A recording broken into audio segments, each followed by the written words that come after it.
were for it because they said they need housing and somewhere to live.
the exit for O'Hara Road.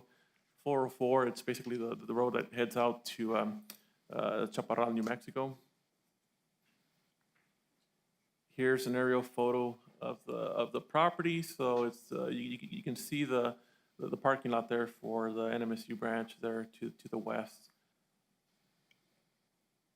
And when we look at the zoning map, there's a lot of federal land. There's the NMSU property there, and a lot of C3, pretty much at that intersection of I-10 and O'Hara Road. The grayish area, it's property that's within the jurisdiction of the city of Anthony. And then you have a little bit of T2 and T3 at the northeastern corner there. So, like I stated right now, back in September 22nd, the P&Z postponed this case. And this was in order to give the applicant, Alejandro Pinedo and Scott from NMSU, enough time to discuss the proposed shared access for that mobile home park / commercial uses. So the applicant met with the NMSU. After meeting with them, they decided to change the entrance location. So now, instead of having one entryway, they're going to make their own on the eastern side of their property. So this new proposal was forwarded over to Harold Love, he's with the New Mexico DOT, and he basically stated that direct access to New Mexico 404 shall be approved, shall be by approved permit only from New Mexico DOT District 1 office, and a traffic impact analysis may be required. His letter is on page 18 of your case analysis, not the entire package.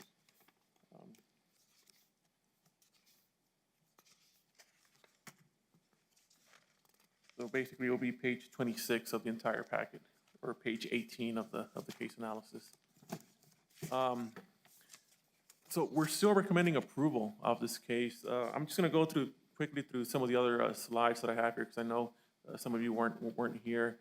But like I stated before, he's trying to rezone a portion of that property from C3 to DM for that mobile home park. The mobile home park itself will have paved roads, landscape green areas such as parks, and a landscape that will consist of local vegetation. Lot sizes will be 50 by either 96 feet to 126 feet. There's going to be one commercial building that's going to be proposed on the commercial portion of the property. Anthony Water's providing water and sewer services, and 404 is the state-maintained paved highway. Excuse me, I have a question. Did you say Anthony Water's going to provide water and sewer Yes, to that development if it's approved? if it is approved, yes. And I'll talk a little bit about that. The property has always been commercial, even before the UDC was adopted. It still had a CC3 designation, and it just went from CC3 to C3 when the UDC came into effect. The original site plan, this was the original entrance. We have the NMSU branch over here. There's an existing driveway, but basically this is what originally what the applicant had proposed. After talking to NMSU, they decided that they're going to eliminate that entrance and then just make their own on the eastern side of the property. Here's a survey of the 10.86 acres and a survey of what they're envisioning of how the property is going to split up, based on the two zoning categories. So you'll have the C3 in the front. The rest in the back will be the DM zone for the mobile home park. We already saw the aerial. Those are basically what the property kind of looks like right now. O'Hara Road, which is currently there's some construction going on at that bridge, and that's the existing entrance to NMSU. So letters were sent out for public notification. Signs were posted in a timely manner. Here's a picture of the sign that was posted back in early September. Those were the properties that were notified as a request. 30 mobile home lots are being proposed. The applicant's estimating that the mobile home park will serve approximately 120 residents. Demographics, the applicant stating that there has been an increase in population according to the latest census counts. Traffic flow and impacts, the applicant's estimating for the mobile home park 34 total vehicles entering and exiting per day. That's for the mobile home park. On the commercial side, they're talking about 31 vehicles. And like I said it before, and you saw the letter from Harold Love, in the case that they do issue out a driveway permit, that there has to be a TIA, at that point. And I just want to remind you guys that whether or not the mobile home, or they get the zone change, any development that goes in there has to get that TIA. So it's not like, that they don't have access to it. They just gotta, whatever's coming in there, they have to justify for whatever driveway they're proposing. But they can't be landlocked. They do need access off of 404 because that's their only way in and only way out. So this is coming from the applicant for the need for new commercial or residential activity. He's talking about how the area of Anthony being low income and how a need for mobile home parks offering affordable housing is a necessity right now in the area. Potential water and sewer needs. Anthony Water Company are going to provide water and sewer. Water lines will be connected from an existing line located in the southerly portion of the parcel. Sewer will be placed and connected to an existing sewer line located on the westerly portion of the adjacent property. There was an easement created to run the sewer line from the existing line to their property. So that's something that was not there before. So now that they do have access to sewer, they're moving forward with that mobile home park. Mr. Chair? Good morning, Mel. Good morning. Mel. I apologize, Albert, for the inconvenience. I had a technical glitch, so I'm back on. Thank you. So you're just checking in, right? That's it. Okay, thank you. Just for the record, Commissioner Acosta has checked into the meeting. No evidence of any endangered or rare species of animal and plant life in the area. The impact of the proposed zone change on surrounding properties, the applicant states that will raise property values around the area and bring more business around the surrounding area. So implementation of best management practices, safety will be one of the main implementation practices in development, as well as any construction codes and practices that are implemented from the county. We're still a long ways from anything being built out there, but of course, building a mobile home park will require grading and drainage plans, the SWIPs, and all those kinds of permittings. So we do believe that the applicant meets this criteria of Section 203D. Goals of the comp plan, the request is not in conflict with any of the goals of the comprehensive plan. We have goal G 2.2. We have action A 2.2 as well. G 4.1 talks about providing marketable and affordable housing, and as well as zoning for 23,000 housing units in a variety of types. So all of this is included on the plan 2040. Decisional criteria, sufficient change of conditions. Through the census, we know that population has increased out there. Staff is agreeing that there isn't a need of affordable housing out in the Anthony area. And also, I think the big one is that there's now an easement that was created to run sewer line to the property where it was not available before.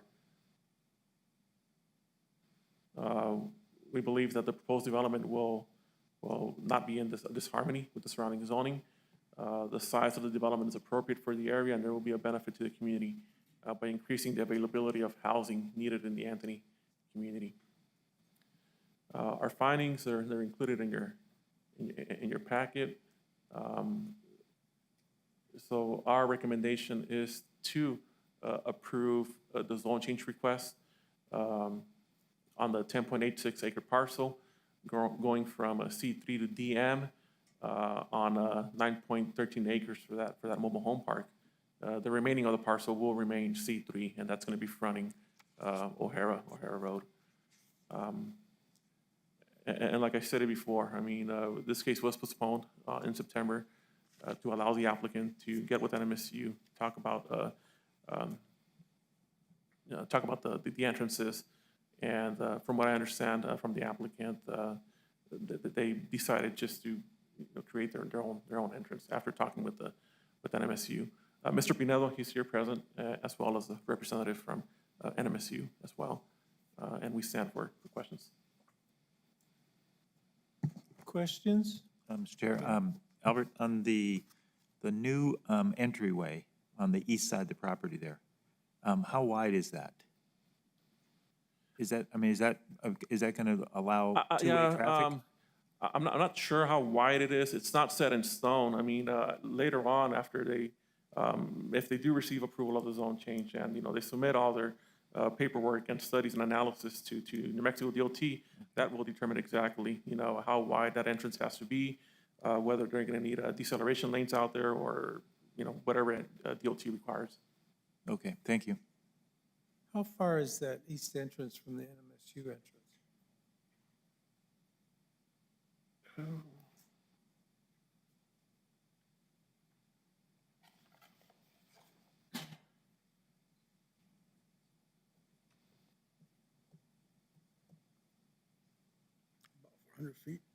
It's going to be about, Commissioner Zernick, about 1,000 feet, and that's just based off of the survey that's there. I see that along the frontage road, that distance for the front property line is about 930 feet right now. So a little bit more than 1,000 feet. Okay. Albert, you said that the connection to the Anthony Water and Sewer System for sewer is going to be at the west end of the property? So there's basically an easement that was created on the rear of the property back here. So on this side over here. So that's O'Hara, you got NMSU, and then we have the easement that was created. Okay. And just a side question. You said the population growth 13.5% in 2 years? From 2010. Oh, from 2010, okay. All right. Anything else? I guess we should hear from the applicant. Thank you.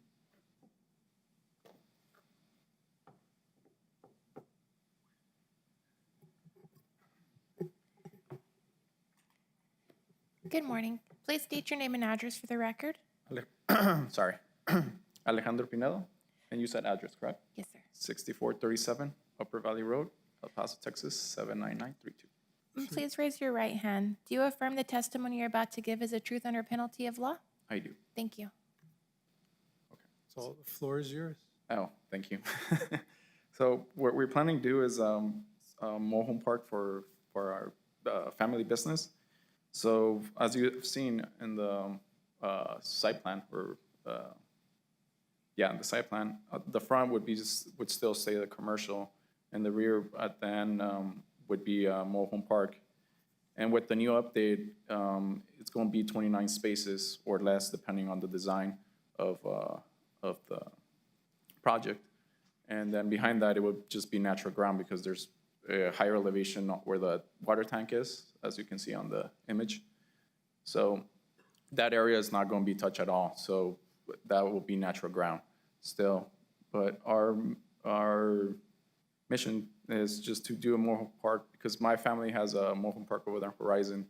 And those kind of businesses are really noble and all that. That's why my sister and myself are trying to propose a mobile park for this area. That's why. Okay. Any questions of the applicant? I have a question. Go ahead, Frank. Yes, sir. You're only gonna have one entrance? Yes. And is there enough accommodations there for EMS and fire to come in and out and turn around and? Yes. Sorry for interrupting. For that proposal for the site plan, I did, I think the roads are 35 foot wide. And then depending on the design, it could go wider but it won't go less than 35. So it could be go wider or depending on the design. And then, I forgot to mention, the easement of the sewer runs on the, I can't point it here, huh? Well, it runs adjacent, a little bit more north than the south line of the adjacent property. So if this is the adjacent property of the other one, it runs on the north side, the sewer. And then the water runs right behind our property. I'm familiar with the area, and my concern is that according to State Fire Marshal, for a turnaround for EMS vehicles, you have to have at least a 50-foot, 50-foot, yeah, the turnarounds, the cul-de-sacs. Yeah, the cul-de-sacs are 55, but the street, just the straight street is 35. Right. But I did consider on the cul-de-sacs, 55, not cul-de-sacs, sorry, okay, and you're also aware that there is we call it a dump, where, On the- receiving or a station there where people throw their, yes, in the east side of the property. right, and the city of Anthony, there's talks of taking over that one. I don't know if they're gonna leave it there or if it's gonna still be a contract for the county on that, or not on that. Just to let you know on that. Okay. Thank you. Anything else? This is just sort of a curiosity question. I take it these are going to be occupant-owned mobile homes. In other words, you're not going to put in mobile homes and then rent them out. Yeah, that's the mobile home park. We're trying to rent the space. So we're just gonna rent the space, the lot, and we're still gonna manage all the mobile home. So anything with the roads, cleaning and everything, that'll be on us. And the tenant is just gonna be just in charge of their space, but we're as well going to be overlooking their spaces if everything is clean and sufficient as well. Okay, all right, thank you. I have a question. Yep. We do have one more mobile home park there in Anthony, and it's been grandfathered in because it's been there forever. And some of the mobile homes that go in are not up to standards.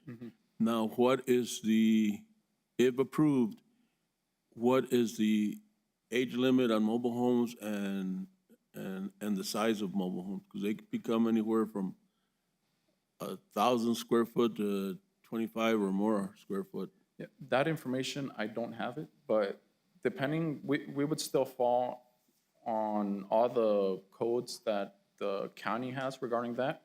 Because even though on the Horizon one, before moving one trailer home to another one, they have to get a permit. And that permit has all the information, the VIN number, the size and everything.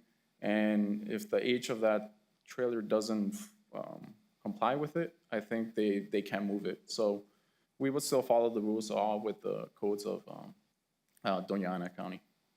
Yeah, my concern is that, how big are the lots? They're about 100 by 50 or 70.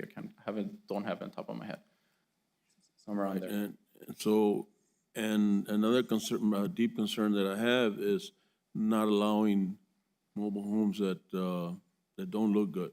Yeah, And skirting and all that stuff, because some of these, especially in the Anthony area, some of these mobile homes that come in are just not very good looking, and they don't take care of them, and they're a fire hazard. yeah, no, that's correct. No, for us and the one we have in Horizon, we mandate them to have them nice and as well even the codes say that each one has to have its own skirt, which is the bottom part of the trailer home. So we would still have our own, you can say codes that the mobile home has to be at least presentable and at least functional. Everything looks good as well. Yeah. Right, and I suggest you put a limit on the age of mobile homes. I mean, I can't tell you what to do, but it's just a suggestion. And also, what kind of gas utility or fuel are you gonna have? Is it propane or gonna be natural gas? It'll be propane tanks because I checked with I'm not sure which one's the company of the Anthony, but I checked with them, but it doesn't pass through the freeway, the gas line still. So that's the only problem I have regarding the gas. Okay.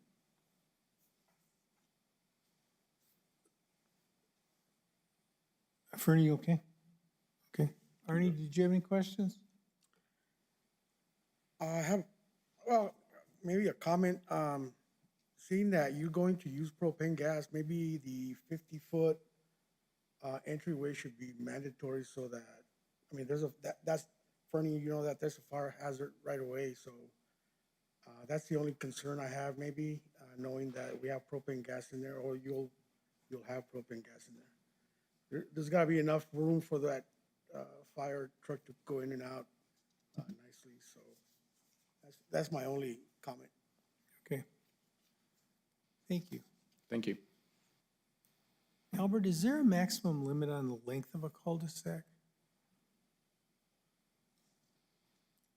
I know the fire marshal requires at least a turnaround like every 150 feet. And depending on how long that road is, you know, that cul-de-sac gets, you know, a little bit bigger, or they have different options for turnarounds. But like I said it before, I mean, the design is preliminary right now. At least we get an idea of what the road layout is going to look like. Eventually, I mean, even if you look at the agency comments from those reviewing agencies, you know, they're pretty much stating, yeah, I mean, we're okay with the zone change, and we will have comments if it gets approved, yeah, and you know, they start submitting their construction drawings. At that point, that's when all the building codes and design standards are gonna kick in for them. Okay. Is there anyone here that wants to speak in opposition to the case? Yes, sir.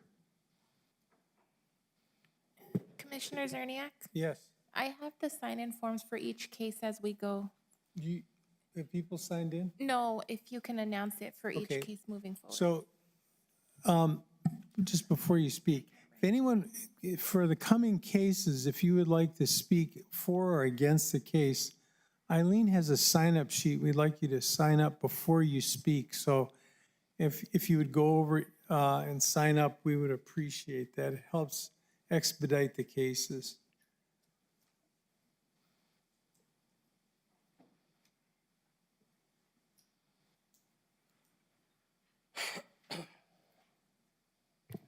Commissioners, Jimmy Nevadas, NRB LLC. We're the adjacent property right underneath the water tank. Good Please morning. state your name and address for us, I'm sorry, the property address or personal address? personal address. Personal address is 1000 Lopez Road in Doniana. My name is Julian Nevadas. And if you'll raise your right hand, Eileen will swear you in. Do you affirm that the testimony you're about to give is the truth under penalty of law? I do. Thank you. Yes, sir. And our business property owned is 1600 East O'Hara, which is right underneath the water tank. We are actually the only property right there that is actually in Anthony City. The current property being proposed is not part of Anthony City. And so any of this development that we're speaking of in terms of helping the community will not. The tax dollars, none of that's going towards the city. They're not located in the city. So for me, that's one of the big concerns. Another big concern is we've been in business there for over 15 years. We're an H1 hazard. We have a year-round fireworks store there. We are dependent on that water tank to supply water in case of an emergency. And I don't know if the applicant has had any studies done on whether or not we could adequately receive water from that water tank in an emergency. We have a huge water pump that we spent $100,000 on just to provide that safe building code. The other thing that I think is real important is I think the traffic analysis should be done before planning and zoning gives us approval. We currently have over 50 employees in our store. And just to get on the freeway, even before construction, would take 10 or 15 minutes just to cross a 2-lane highway. Now that it's going to be a 4-lane highway, to get across that freeway with this added mobile home park there will be impossible. So it is a dangerous intersection already for us trying to come in and out of work. During our busy time, you're talking lines backed up before construction would be backed up to Anthony, Texas during our busy time to get in and out of our property. So there's no way from what I see right now, that we could accommodate that kind of traffic addition to O'Hara Road right there in that intersection area. It's a dangerous area. We've been there so long that we feel it would be fair to ask for a traffic analysis before this is even viewed. We've had several construction projects, and all of my projects before I had to go to any level, had to get their road size done. Everything had to be planned. It wasn't when we get to that stage we'll require it. It was done beforehand. All the blueprints, everything were done beforehand. That's the cost of doing business. Let's see here, I made a few notes and I apologize. The other part is first responders, as was mentioned before. I'm worried that first responders won't be able to get into our area with the additional traffic. The 4 lanes are gonna be hard to cross. What else did I have on here? I would prefer also, if we're going to try to make this a positive economic impact for the county or the city, that it would be residential area, not mobile homes. I feel that's gonna hurt our property value in that area as well. And so at this time, my main thing to say is I would hope that we could ask for a traffic study so that I could be better informed whether to oppose this or not, and you could be better informed so that we can see how it will truly affect the local businesses that are already in that area. So where is the entrance to your business? We actually have to come in off the frontage road. And so just getting off that frontage road is a bear. And that was before construction.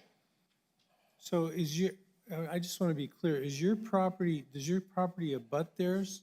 It does. So it's this L-shaped on the image. Correct. It's right underneath that water tank. Do you have a little? Oh, there you go.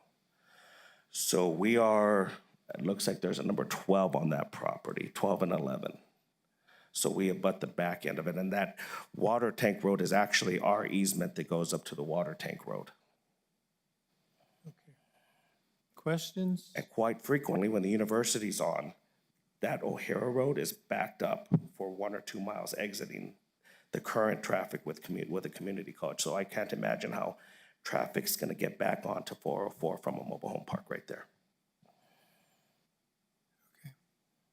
Thank you. Thank you. Anyone else? Yes, sir.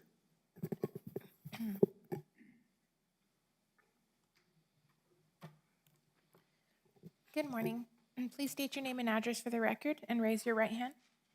Eduardo Gamboa, 1400 O'Hara Road is the place of business that I'm here for. I am that, If you'd raise your right hand, she's going to swear you. And do you affirm the testimony you're about to give is the truth under penalty of law? yes. Thank you. Commissioners, thank you for hearing me today. So I have that property right there that looks like a panhandle. It's touching the property that's proposed. We are a cannabis zone approved property there. We chose this area because it is C3. We are choosing to do business in Doña Ana County to bring more revenue to the county. We're going to be providing jobs. There's a problem that I see with, security risk, with having mobile homes right by a property that is already zoned, approved, the smell, anything like that. We chose this area because we wouldn't have those issues. We chose this area because we wanted to provide something for the community that currently isn't here. I know my neighbor, Jimmy Navarez, he also has his dispensary right there. He also has that water tank. We know he has the means to turn off a fire if it does happen. We need that water as well. This gentleman will be using propane. That's a fire hazard, not only for me, but for Mr. Navarez as well. If a fire were to catch, huge investments will be lost. That fireworks store, it catches fire, you have a bigger fire on your hands. It's right there next door on the access road right there on the highway. He touched on that we don't have the capacity to to actually enter, leave. It's very hard, it's busy, it's backed up right now. It's just gonna create more congestion, more problems, more traffic, more wrecks. So, you know, I see some issues with this. I appreciate you gentlemen hearing me. Thank you very much. Is your property 11 or 13 or 9?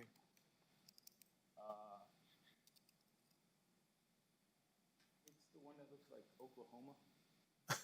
Number 11, is that 11? That's Yes, sir. 11. And what kind of business do you have? We have a cannabis business here. We're cultivators. We're fully vertically integrated. I went through all the processes. I've done my homework. I made sure that this area was going to be the proper area to invest money into the community. We've put significant funds into it. We only look to grow. We've already ordered a lot of greenhouses. His property line is touching my property line. I cannot operate right now because of the rules here, if you were to try and put that there. We've also seen here in Las Cruces that residents are having problems with grows being next because their property value goes down, or the smell, or they don't want to see it. Hence, we put it out here where there's going to be no residents, no problem with that. We also feel putting that there, potentially, it's going to drop our property value. Are you also a retailer? Yes, we will be a retailer there, yes, sir. So you're growing, packaging, and selling? Yes, sir, we are vertically integrated. Okay. And we aim to bring more business, more jobs to the community, hence more money going into the community. That area, I feel, should be able to highlight New Mexico, highlight Doña Ana County. You're driving in, that's what you want to see. You want to see, hey, there's businesses there. There's a reason for me to stop there and spend money. There's a reason that I want to go there, and that's what we are trying to provide. I don't think this helps. I think it hurts it. And we're just trying to do what's right by the community. And if you have more commercial there, which is already zoned for commercial, that means more business for the community, more money, more taxes, more everything. So thank you for hearing me. Any questions? I'm here. Thank you. I have a question, Mr. Chair. Yes, sir. You say that you're gonna grow, but you haven't started your business there. It hasn't been approved through the county yet, has it? Yes, it has, and we have Has it? started. Yes, sir. I don't remember, it has? Okay. Yes, sir. And we currently have plants. We're harvesting. We are zoned. We are approved. We are licensed. Went through every step in the book to make sure that we're doing it properly, compliantly, and we're actually executing. Okay, and that water tank that's there belongs to Anthony Water and Ye- Sewer? Yes, sir. And it's what, a 1 million gallon tank? It's I believe so. That's what it is, yeah. And so they distribute water to the city of Anthony also through that easement, right? Yes, sir. Okay, thank you. Thanks. Is there anyone else? Commissioner Zerniak, I have one more.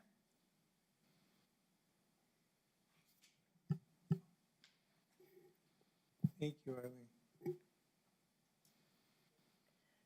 Good morning. Raise your right hand and state your name and address for the record. My name is Guadalupe, or Lupe Munoz, 601 West San Miguel Street in La Mesa, New Mexico. Do you affirm the testimony you're about to give is the truth under penalty of law? Yes, I do. Thank you. Good morning, gentlemen. Good morning. I'm here as a commuter. I wasn't aware of this until I came today. That was a proposal. Here's a commuter that goes from La Mesa, New Mexico, either to Fort Bliss or to McGregor Range. Okay, and right now, I agree with Mr. Nevarez. Right now, it's a nightmare because of the construction, of course. But before the construction, it's also kind of scary there, especially with the students coming out of NMSU and, you know, the traffic there. Right now, sometimes there's a wait about 20 minutes just to get onto the freeway, either way. Lights are not, how can I say, they are not sequenced to make the traffic flow. So I can just imagine if this is accepted, what kind of nightmare it's gonna create, okay? And really, That's about all I have to say. As a commuter, it's going to be tough. So you're using 404? Every day, 365 Okay, days a year. Thank you, gentlemen, for your time. thank you. Appreciate it.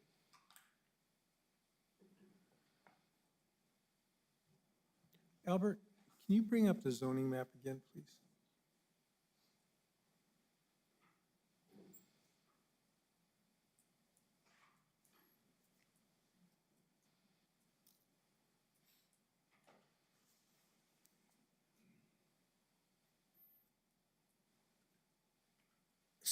So those properties, the gentleman that spoke, those are in the city of Anthony. That's correct. Those, we call Oklahoma out here, and the other two parcels, yes, they're within the city of Anthony. Okay. For this one here, for Mr. Gamboa, you know, that one's C3 right there. He's gone through all the appropriate permitting requirements through the county. You know, our building official has been out there. He's done all the inspections and all that. So that one's a cannabis business right now. Albert, excuse me for the interruption, but you're saying that what was your name again? Gamboa? I don't believe that property is the city. I think it's county, right? You know, this is, you know, what we got from GIS. I can always go back and verify. But if it is, you know, the property in question, if it does turn out that it is in the county, I mean, he's done everything that he's had to do in order to operate his business. But this is just the map that was provided from GIS, From where? from our GIS From firm. Yeah. GIS? So, Mr. Gamboa, you said you're in the county. It's, oh, of course. But you were, come on up to the mic, okay?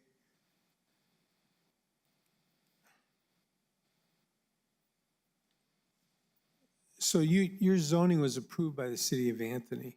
It's both. Right now, the project is on the county side. We have not done anything on the city side of anything, so we went through the appropriate zoning with the county. And so my property is both county and city. But if it's the city's zoning controls your property, Yes. not the county. Yes, we are zoned, approved. And so were you approved by the city of Anthony? Yes, we're good to go. We're Okay. operational. Okay, thanks.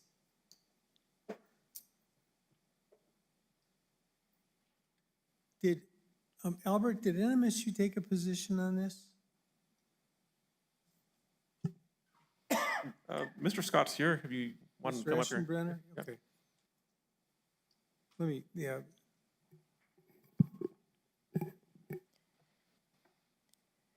Good morning. Please raise your right hand and state your name and address for the record. Scott Eschenbrenner, 4003 Tortugas Trail, New Mexico State University. Do you affirm the testimony you're about to give is the truth under penalty of law? Yes, I do. Thank you. morning. Good morning. Does NMSU have an official position on this? We approached the commission last month, and our main concern was with the access, the shared access. And so Penaldos reached out to us, and we had a meeting. I had the chief facilities officer from that facility attend, and they've addressed our concern, which is not utilizing the shared access. They've obviously moved the access to the east of the property. So from that standpoint, we won't stand opposed moving forward. I do highly recommend the TIA, though. You know, that's still a concern with how they get in and out. But that will be a requirement for their access permit at some point in time. But from our standpoint, they've met our concerns. Are there any proposals, because you're not required to come before the commission, are there any proposals to expand that facility? We've just recently gone through an expansion of that facility. And then there are talks about expanding and doing an early college high school program with Gadsden. So, but those are very preliminary right now. I'd say that in the next 5-year horizon, I don't know anything major that's going to happen. But down the road, there could be the potential We do already have some early college high school students attending there, but to expand that program similar to what you've seen at Las Cruces Public Schools. Okay. Thank you. Yes. I think we're good. Okay. Okay, I'm going to close it to public comment. Is there anyone that wants to speak in favor of the proposal? I thought I should just check. Okay, thank you. Commission, what's your pleasure?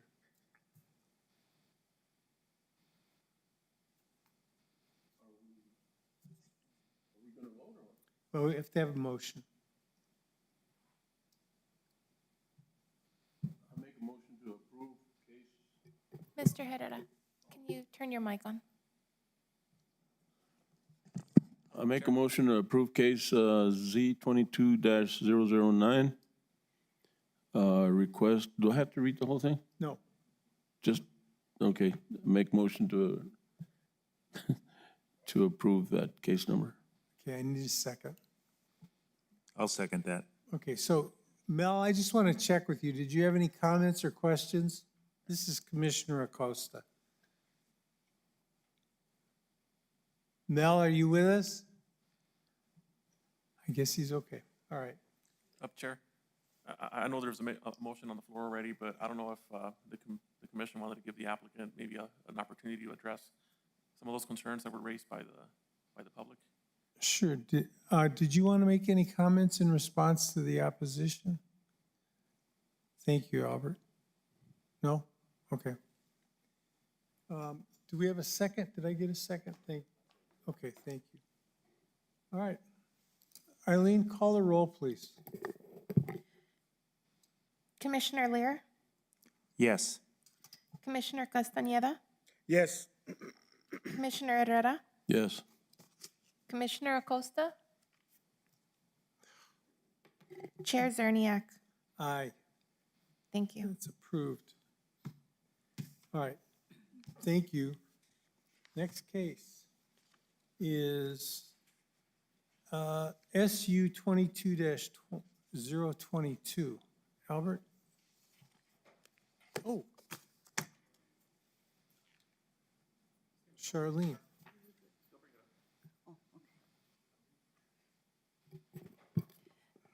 Good morning. Can you please state your name and address for the record? Charlene Santisteban, 845 North Motel Boulevard, Las Cruces, New Mexico. Do you affirm the testimony you're about to give is the truth under penalty of law? Yes. Thank you.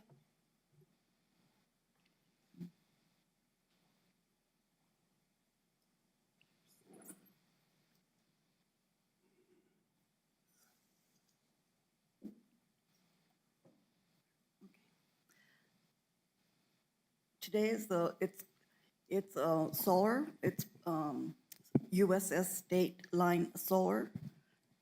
And it's for a special use permit on two 23.07 acre parcels totaling 47.22 acres. And the owner applicant is Cubic Water LLC, and the applicant is Luke Gliedmeister. And the location is the intersection of State Line Drive and Amparo Road in Chaparral, New Mexico. The current zoning is T2 rural. This is the location map, and Amparo is right here, and this is State Line. This is an aerial photo of the property, and they're proposing to use just this lower portion right here of the property, although it's the same acreage of the proposed project, but they're going east-west. Mr. Chair, Yes, Mel. I'm sorry, having a lot of problems with the internet here. My vote on that one was yes too, by the way. All right. I don't know if you heard me or not. Okay, Okay, thank you. thank you. This is a site plan of the proposed solar panels. And this is the zoning map. which on a T2, they can have, they just need a special use permit. It's a permitted use with special use. And here's the site. The proposed project is to own and operate a 5 megawatt AC community solar facility on 23.07 acres. The entire project premises will be contained within an 8-foot fence with locked access gates and appropriate signage to prevent trespassing. Due to the rural location of the proposed project, adverse impacts to the surrounding area is negligible. The general land use surrounding the project is comprised predominantly of vacant desert scrub and a residential subdivision of approximately 1 to 2 acre lots to the east. Per the New Mexico state, the state of New Mexico gives the regulation for community solar. The notifications were met. 15 letters of notification were mailed to property owners October 4th. Legal ads were placed in the Las Cruces Sun News October 2nd. Signs were posted on the property in a timely manner. An agenda was posted on the website. This is the aerial photo, and here's the east lots, residential lots, and it's all vacant. This is our sign that was posted on the property. And this is State Line Road and facing west. This is Umpata Road facing north. And that's the use of the property, the subdivisions that are there. And this is facing west. And this is our area of notification. And the decisional criteria is that there's very little impact to the transportation system. It will be, the largest traffic will be during construction for a 3 to 4 month period. And after that, it'll be 1 or 2 visits a month by maintenance employees. There is no need for commercial or residential activities not being proposed. Potential water and sewer is not needed, and water will be trucked in, and a portable toilet will be brought for construction phase. The existing infrastructure there is nothing out there. It's vacant land right now. And so there's no sewer or transportation networks, nothing. It's not significant environmental impacts in the area were noted. The proposed SUP on surrounding properties, its rural location, its adverse impacts to the surrounding area are expected to be negligible. The general land use surrounding the project is comprised predominantly of vacant desert scrub and a residential subdivision. Best practices, the operation team will be able to address any issues related to drainage, weed control, screening, stray voltage, questions, general maintenance, and operation. The facility will be fence locked and remotely monitored.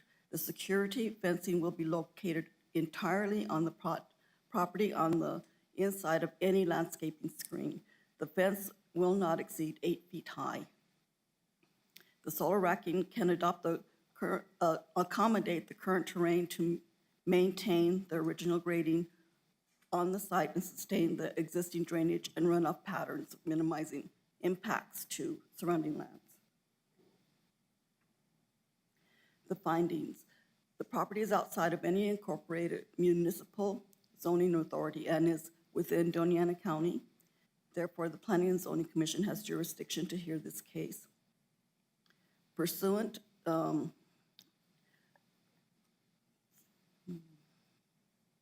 Commission may receive and hear and make determinations to approve with conditions, or deny applications for special use permit as prescribed by and subject to the procedures established in the UDC. The public notice requirements have been met. The safety requirements have been met also. The community solar facility will benefit the existing residential developments as it is a renewable energy source that has legislative approval. Staff recommendations, an 8-foot high perimeter fence, agricultural chain link shall be constructed around the perimeter of the facility. A remediation and decommissioning of site plan shall be submitted at the time of building permit submittal. The plan shall include the following. The solar system will be disconnected from the utility power grid. PV modules will be disconnected, unattached, collected, and removed. Above ground and underground electrical interconnection distribution cables will be removed and recycled off-site by an approved recycler. PC modules support steel and steel posts will be removed and recycled off-site by approved recycler. Concrete pads will be removed and recycled off-site. Fencing will be removed and recycled. Reclaim soil in the access driveway equipment pads by removing imported aggregated material and concrete foundations. Replace soil as needed. There will be no permanent change to the site. And that's it. That's my presentation. Questions of staff? Chair, I do want to clarify one point. The reason we're hearing this case today, even though it's a T2, even though it is allowed through a special use permit, through an administrative process, there was letters in opposition from one of the neighbors. So that's why we're here today. That triggered the hearing. And we do have the applicant here as well. So. Okay. Arnie, anything? Okay. We'll hear from the applicant.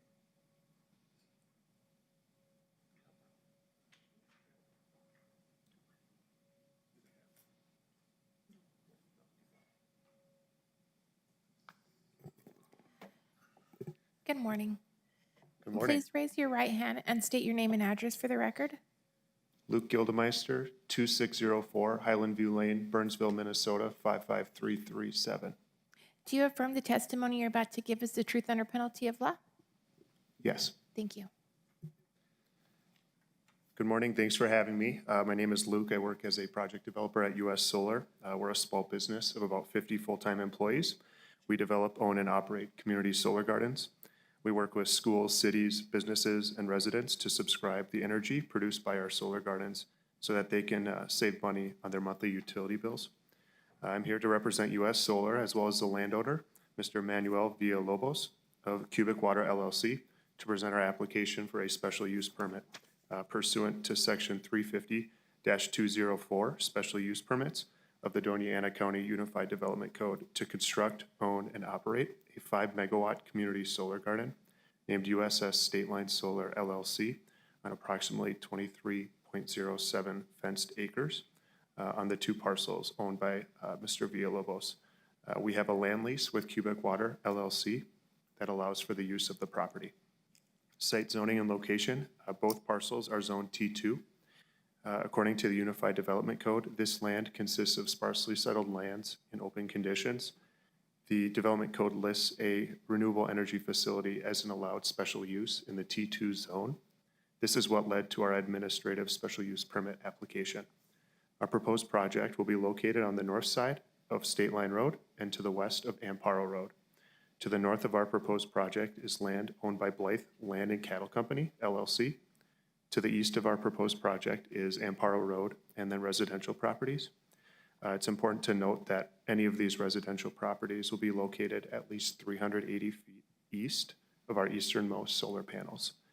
To the south of our proposed project is State Line Drive, and to the west of our proposed project is land owned by John Investments, LLC. Really quickly, the benefits for the community. The comprehensive plan states that the county should, quote, coordinate and incentivize the development of renewable energy to achieve greater efficiency and capitalize upon the region's solar energy resources, end quote. We believe our project will do just that. The project will generate enough electricity to power approximately 1,125 homes annually. It will interconnect directly to the existing distribution system of El Paso Electric Power Company. Specifically, this community solar garden will interconnect to EPE's existing three-phase distribution system that runs south of our project along the south side of State Line Drive.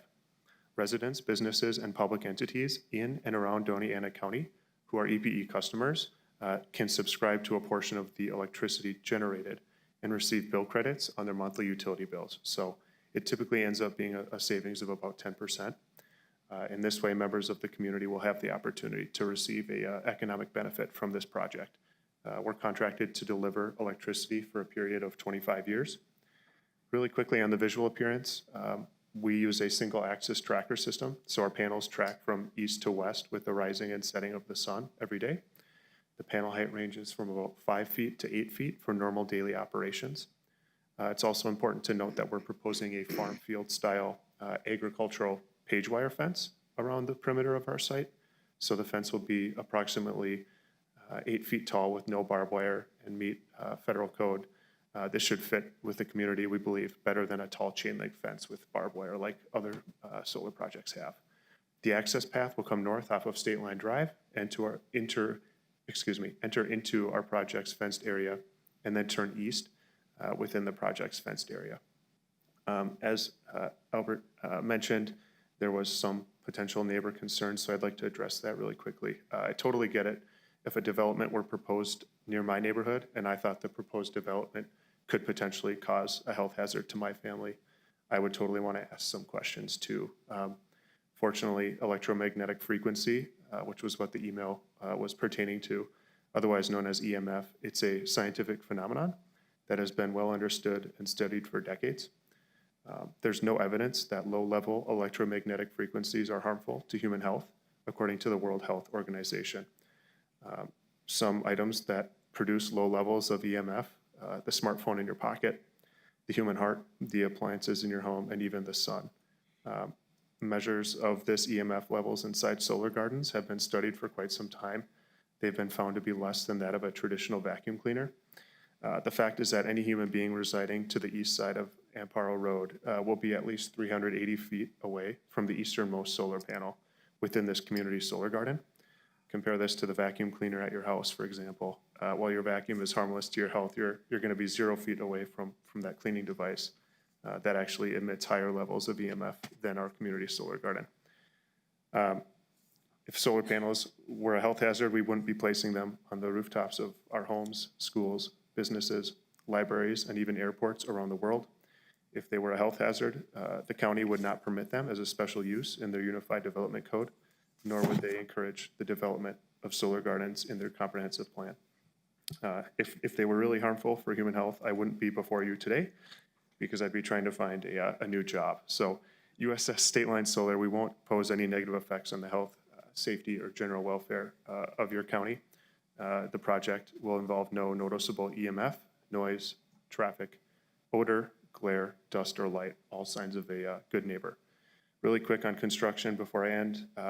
It lasts about 3 to 4 months. Deliveries are in the first month, and then electrical testing comes in the later stages.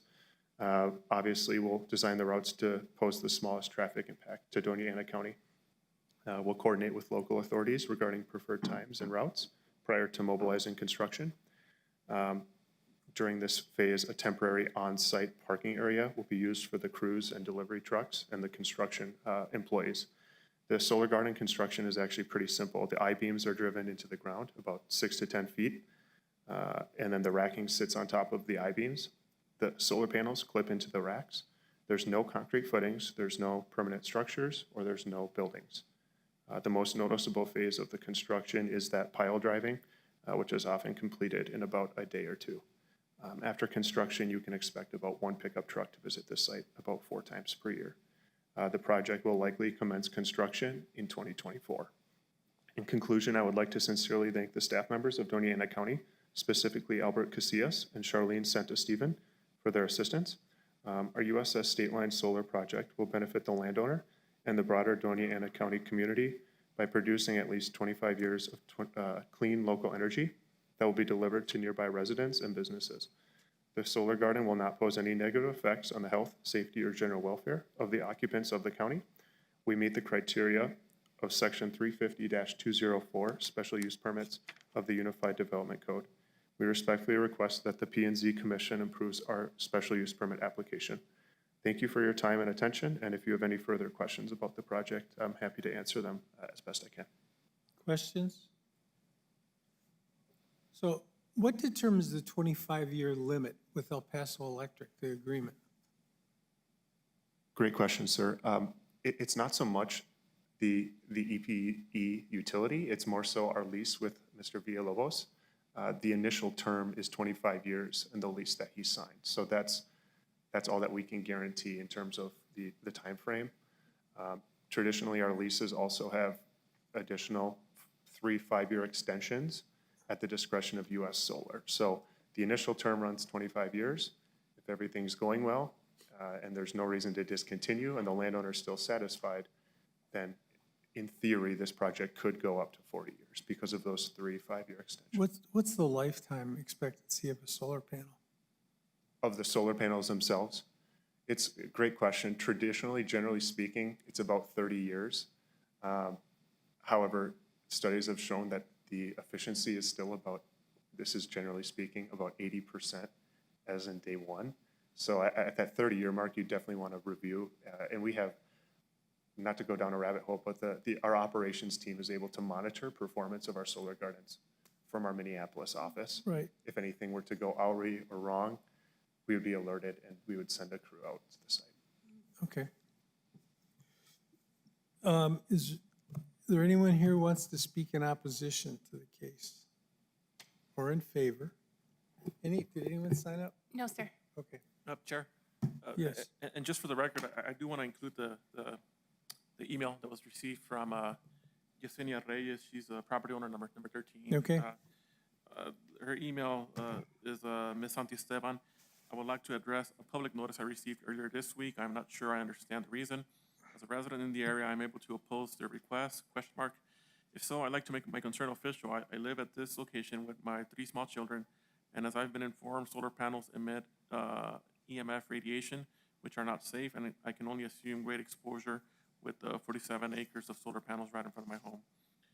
Her address is 103 Amparo Road, and she's basically on that northeastern corner of State Line and Amparo, so she's she's immediately east of the subject parcel. Thank you. Anyone else? Any other questions? Okay.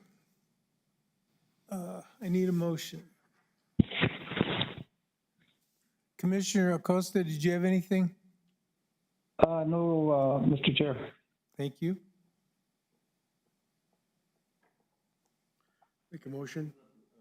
To approve case number. Mr. Herrera, can you turn your microphone on? Sorry about that. I make a motion to approve case number SU 22-022 as presented. Just as a friendly amendment with conditions. With conditions. Okay, Second. thank you. So we have a motion and a second. If there's no further discussion, we'll call the roll. Commissioner Herrera, Yes. Commissioner Lear, Yes. Commissioner Castañeda, Yes. Commissioner Acosta, Yes. Chair Zerniak. Yes. Thank you. Motion approved. Thank you. Next case is Z 22-012.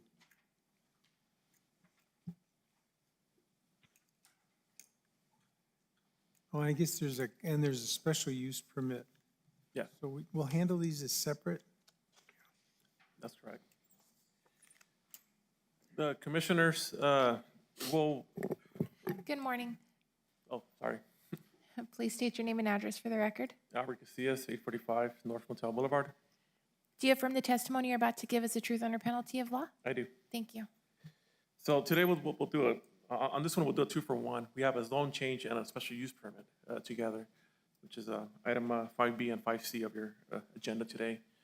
The owner of the property is William and Q Kelly, and the applicant is Kurt Clifton. This property is located over on the East Mesa, east of the intersection of Brahman Road and Baton Memorial West. So basically the frontage road. To get to this property, you basically drive all the way to Nassau Road, make a U-turn, and before you hit Brahman, that's where the property's at. Current zoning is D2. It's about 44 acres, zone D2, and they want to go down to a T2, rural zoning district. And this is to allow 25 acres of a solar generating facility to be known as the Corona, New Mexico Solar Project. We do have a location map here. Like I said, this is Highway 70, and you got the frontage road. NASA Road right here, you got Brahman Road, and this is the 44 acres. They have direct access to Baton Memorial. The town of Oregon, it's, up here on a little bit east of the parcel. And currently, the property just sits vacant in its natural state.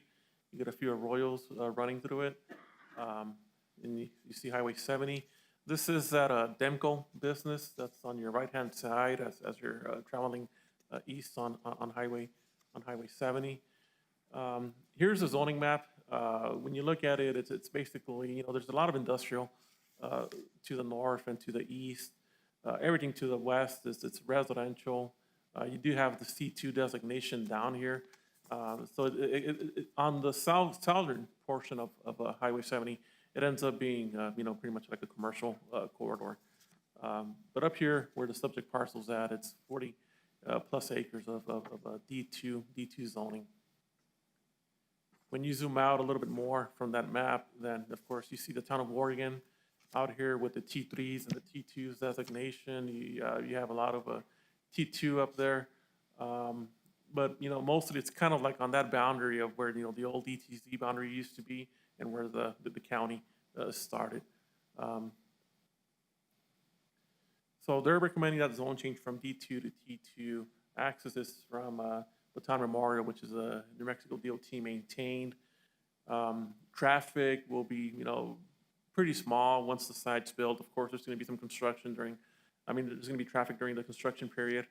And of course, the applicant states that during construction, they're going to do all their, they're going to submit all their required, prevention plans, like a SWIP. We're all pretty familiar now with the community solar, program that's available through the state. I'd like to point out that, there is that 30% requirement, where any subscriber to the solar facility has to come from low-income electric customers. And of course, the community solar comes from that Solar Act, or SB 84, that was approved in April of last year. Here we see a conceptual drawing of what the facility is going to look like. Entrance is going to be off of Baton Memorial, so they are going to need a New Mexico DOT driveway permit. Pretty much it's going to be on the northern portion of the property. Everything towards the front is going to remain vacant for now. That's just another close-up of the property. And here, we basically see that, it's just, a lot of acreage right now surrounding it. That's pretty vacant. So here we're looking at Baton Memorial West, even though we're looking east on here. The town of Oregon's up here. That's the Demco business that's currently there. In the subject parcel, it's pretty, it's undeveloped. You see some of the existing homes that are a couple 100 feet away. Here's a shot of the Oregons and the existing business across Highway 70. So for notification, all the notification requirements were met. There was really no opposition received or letters in support for this case. Here's a sign of a picture of the sign for the public hearing. The properties that were notified. No homes are being proposed at this point. There's pretty much going to be no impact to the population through the approval of the zone change. There's also no large impact to demographics. There's going to be some traffic during the construction phase, but eventually it'll just go all the way down to just maintenance of the facility if approved. So the community solar project, it's neither commercial or residential. It's an unstaffed utility, and it's not going to affect any of the existing commercial or residential activity. Water for construction, operation, and maintenance will be trucked in. It's not going to require any sewer facilities. There's going to be porta potties during, the construction phase, but that's about it. There's relatively little impact to the existing infrastructure. Capacities in the area of the project, there's no sewer or water facilities that are being proposed. Transportation will be only impacted briefly, during the construction phase. The project will connect to the existing electric utility infrastructure and provide additional electricity to the area. No evidence of any negative impacts to environmentally sensitive areas. Preventative measures will be addressed with an approved special use permit, in this case SU 22-027, upon construction of a solar generating facility. There's also, we don't anticipate any significant impact on surrounding properties. It's pretty much surrounded by undeveloped land. Implementation of best management practices at the time of construction, of course, they're going to be required to submit all their construction drawings, approved SWIPs, and any measures to control dust. So we do believe that the applicant meets this section of the code. For the comprehensive plan, it meets some of the principles, like the livability principle. Strategy 3, talks about renewable energy, so it meets that goal. And we're also looking at goal G6.2 and G2.2. Decisional criteria. Currently, right now, when we look at the land use matrix, you're only allowed to have a solar facility in an I-1. And I know we've talked about this before, about how appropriate it is to include transit zones on use zones, but we've kind of done it backwards before as well, where if there's a transit area, we've also included use zones in there for commercial or industrial uses. We still stand, by our recommendation of recommending a T2 with the approval of a special use permit, and this is only to, kind of like cap it at the proposed use of just a solar facility. We're not asking for I-1 because we don't really want to open up the property to all those uses under I-1, manufacturing in the area. By allowing the SUP, it caps it at the proposed use only, and it requires additional approval of another SUP in case they want to expand in the future.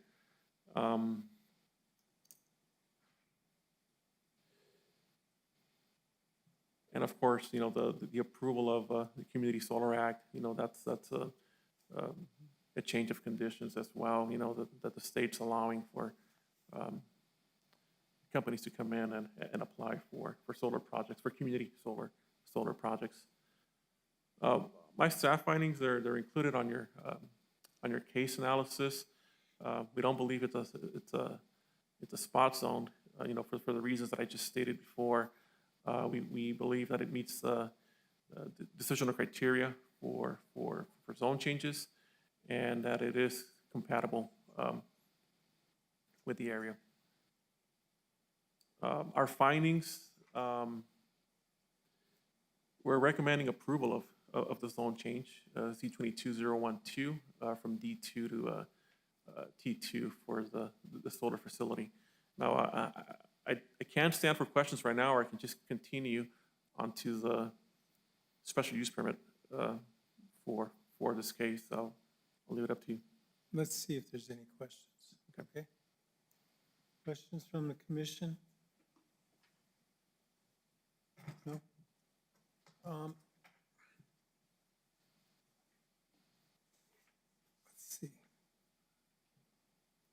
Let's see. Let's complete this and then go on to the SUP, okay? Okay.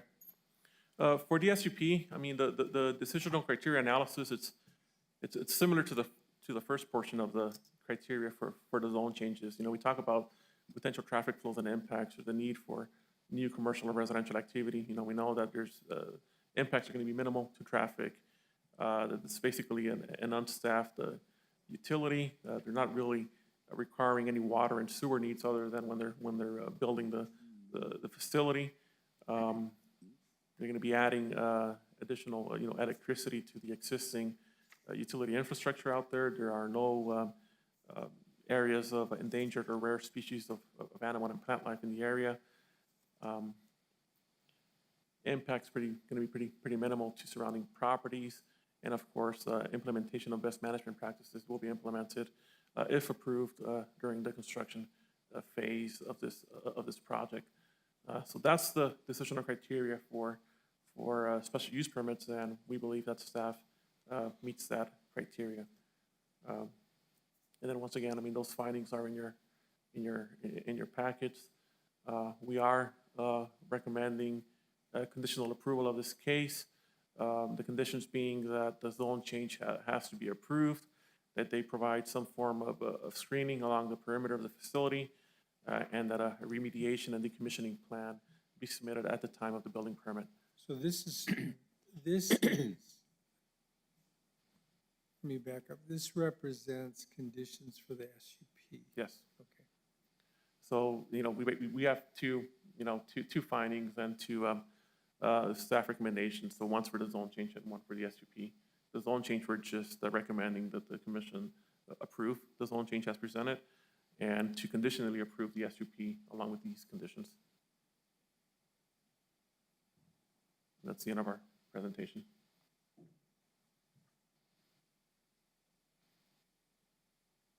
I believe the applicant also has a presentation if the commission wants to look at it. Yep. Will, can we get the applicant's presentation? Thank you.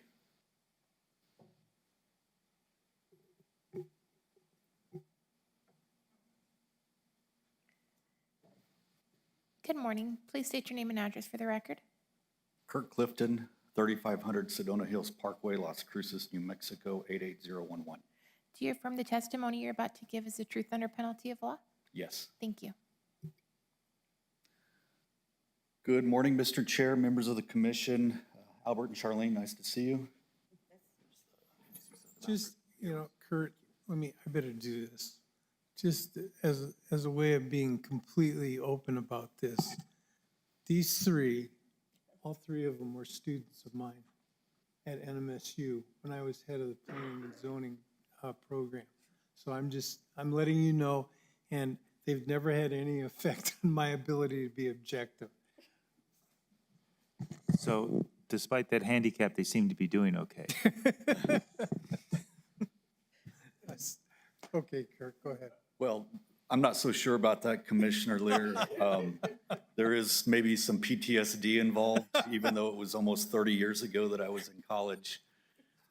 Sorry, Charlene, I think that kind of dates us, doesn't it? Absolutely true. Yes. Land use law.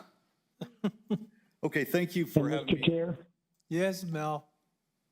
and point of disclosure, I had a case in front of when Mr. Clifton was with the city planning and zoning, so I got to disclose that, and I've known him for many, many years. Thank you. Okay. Guilty as charged. Yes, I was once the chairman of the City Planning and Zoning Commission up until the more recent election. I think 2018, 2019 was my last term here. So with that said, I'll try not to regurgitate too much of what Albert went over in terms of the locational information. It is accessed off Bataan Memorial west and east of Brahman Road. As you can see, it's clearly vacant, surrounded by vacant property. It's a great location in terms of this type of land use. And I should mention also that I do have a representative from Corona, New Mexico Solar LLC that can answer all the technical questions, build out, et cetera. Ms. Cindy Larson O'Neill is with us today as well. I'm here to strictly discuss the use for the zone change and the special permit special use permit application. So as you can see, just, I'd kind of like to talk about the existing zoning a little bit. As referenced by Albert, it is currently zoned D2. We are surrounded by I-1 and I-3 to the east and north, and C3 and C2 to the south and partially to the west, and then some remaining balance of D2 to the west and adjacent to the property across the street from Brahman Road. And, some may be asking, why aren't you accessing it off of Brahman? Well, there is no direct access, legal access off Brahman Road, so we have to access off Bataan Memorial West. And we do currently have a site threshold assessment with NMDOT District 1, Mr. Harold Love, the district engineer, that is currently under review. And we don't anticipate any issues getting the access approved with NMDOT, but we will follow that through prior to all building permit submittals to the staff. Some brief details. They are proposing a 5-megawatt community solar facility. I think you guys probably have seen a lot of these and will continue to see more as this program is kicking off with the state. This will serve customers in the New Mexico service territory of El Paso Electric who wish to benefit from clean, reliable, low-cost, renewable energy. And I should disclose that I was with El Paso Electric for 10 years plus and actually worked in the renewable area. So this type of facility is quite familiar in what the work we were doing with the utility. As mentioned, community solar is part of recent legislation passed by the state of New Mexico. And the special use permit is simply to allow the stated requested use based on the zone change approval. Here's the proposed zone change and how it would look if approved. Then let's talk a little bit about traffic. In my mind as a certified professional planner, this is your perfect use. I mean, it's not, probably better than a cemetery, if you will, because it's virtually vacant throughout the year. From my experience when we had solar facilities with El Paso Electric, we may visit these 4 to 6 times per year, strictly for maintenance or if there's an issue. The bulk of your congestion will come with construction, which should be no more than 5 months of construction, and that's just minimal and temporary. And all the dust and all the site mitigation measures will be taken into account. And I would like to point out that as zoned right today, D2, a single-family residential home would generate 9.43 trips per day. Okay, as zoned, if we weren't here today and a landowner came in and wanted to subdivide, they would simply submit the preliminary plat and final plat to the staff and bring it to you guys, the BOCC. And at full build-out, it could be 180 to 200 dwelling units per acre, thus generating 1,700 trips per day at a minimum and about 1,900 trips per day maximum. So it's a fraction, literally a fraction of the traffic generated with this type of facility being constructed. And really this ties in with the state of New Mexico's goals. They want to be renewable by 50% by 2030 and 100% by 2045. I think we know that's probably a stretch, but the more of these that we have is probably makes that a little more achievable by 2030. So with that, I would stand for questions and welcome you to question our representative from Coronas New Mexico Solar. Questions? Thank you. Arnie, anything? No. Thank you. Thank you. Albert, just a quick question for you. Would the I-1 allow a community solar facility? Yes, that is correct here. Will, can we go back to the other PowerPoint?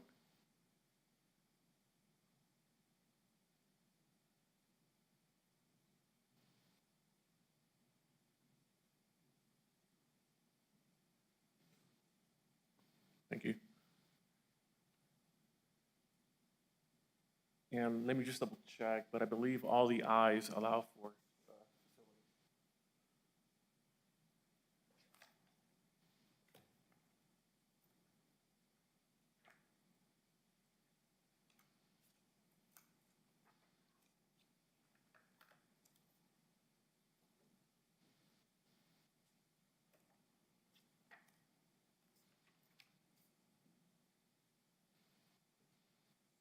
That's under I-1, I-2.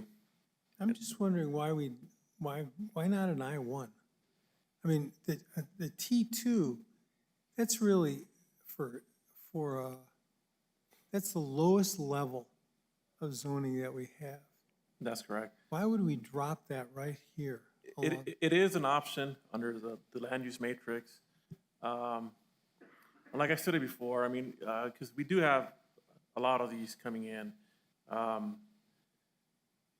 And basically, it's just enough, you know, it's an effort to kind of like not have I-1s all over the, you know, all over the county. T2 allows 2-acre minimums. If there's sewer available, you know, they can go down to, you know, 6,000 square feet, or 3/4 of an acre if there's with the septic tank. But T2 at least would be a little bit more compatible with, you know, what the existing zoning is of the D2. You know, it's What still use- resident. I'm sorry, what uses are allowed under I-1? You have a lot of the manufacturing, light manufacturing, auto, mechanic shops, just the lower industrial types of uses.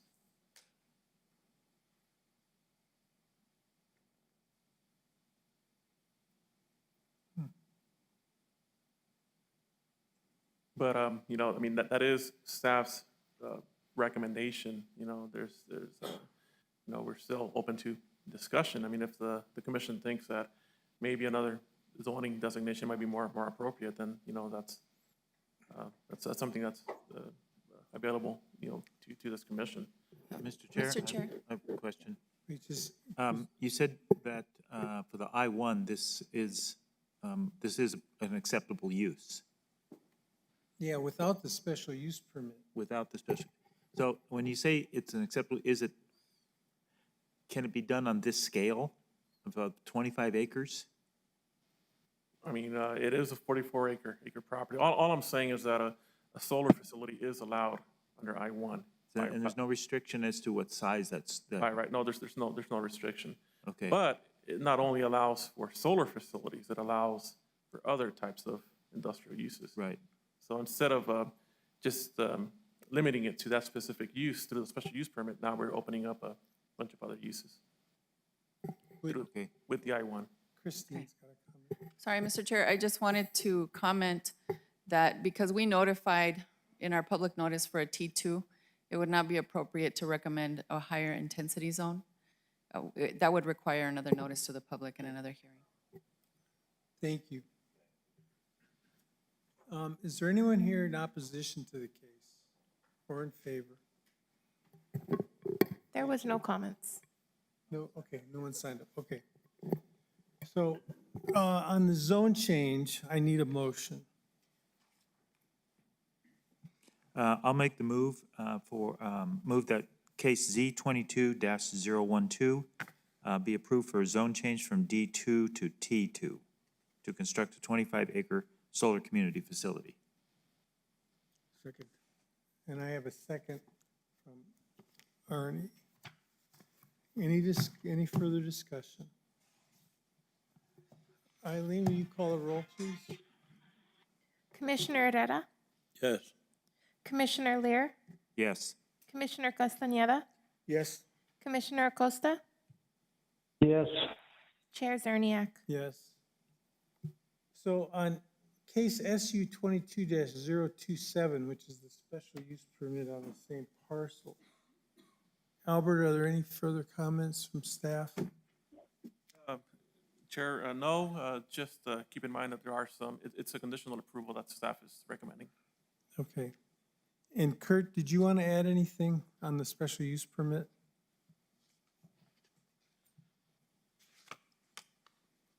Mr. Chair, members of the commission, no, I don't really want to add anything. I appreciate the I-1 suggestion, Mr. Chair. It's something that we had discussed. What I'd like to do is actually challenge the staff and the commission to look at an alternative district for this. Because the way I see it, the issue I have with SUPs is there's a time frame. And, you know, as the gentleman in the back that was here earlier stated, they're going to be out there 25 years. My client will be out here 25-plus years. So they have to continually come in.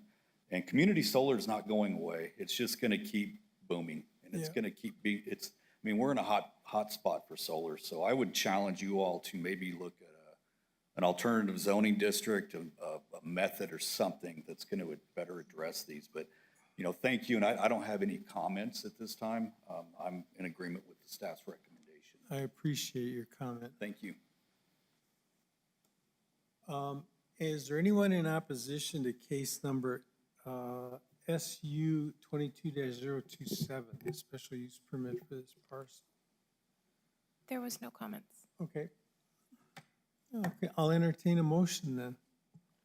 Make a motion to approve, case number SU 22-027, construct a 25-acre solar community facility With conditions. with conditions, yes, sir. Okay.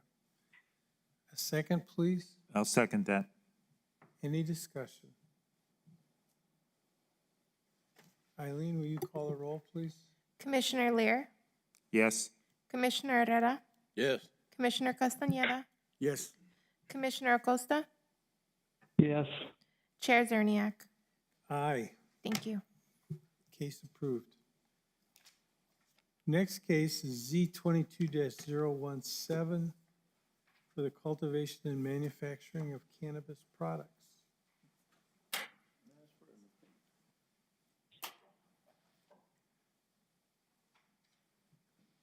Dan, do you want to, should we recess for just a second? Yeah, let's take a break for 5 minutes, okay? Make it 10.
Charlene, are you handling the next case? Or is Albert? Okay. Thanks, Bob. Okay. Let's come back to order, okay, Albert?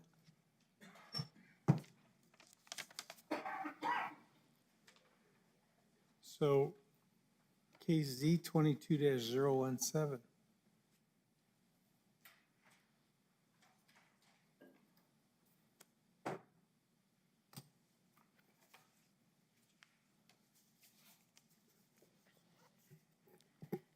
Morning, Commissioners.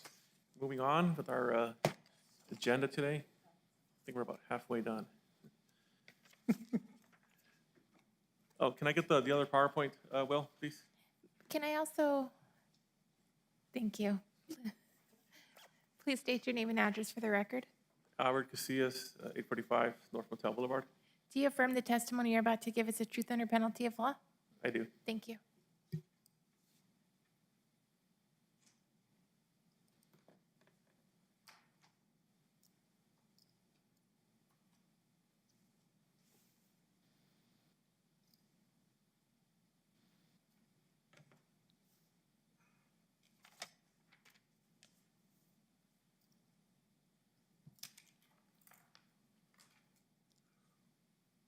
Well, it's going to be item 5D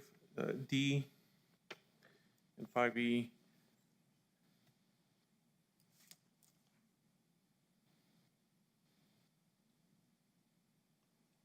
One more, yeah, that one. You can leave the other one up. That's the applicant's PowerPoint too. So in a bit he'll talk.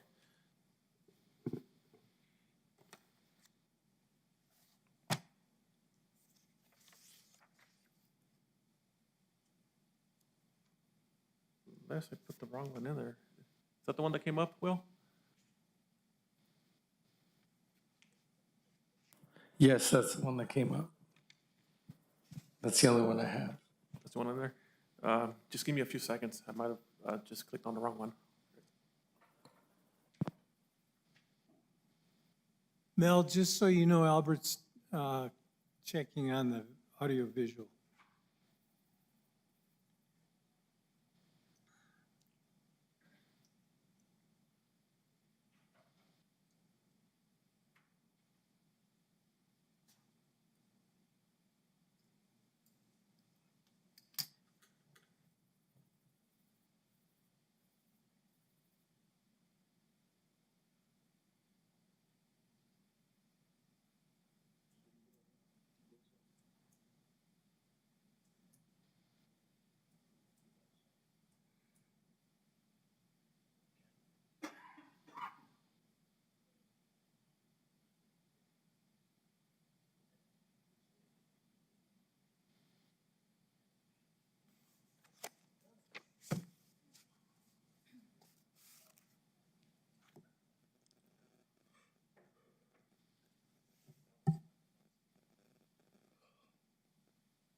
Okay, we should be good to go. Okay. So to keep on going, this request is a zone change request from a DB Management Group, and the applicant being Brock Hetty. This property is located on West San Miguel Street in La Mesa, New Mexico. It is in La Mesa, it's not in San Miguel, so.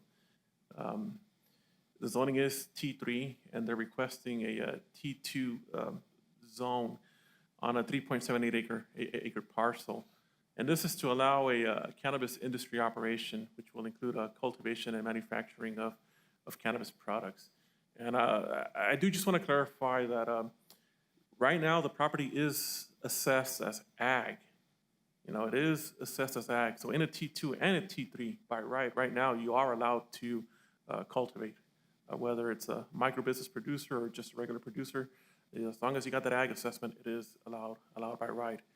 So right now, it's the cannabis industry category that's triggering the zone change and the special use permit. So it's the manufacturing, not the cultivation. Yes, that's correct. We do have a location map here of La Mesa, and that is the property right there.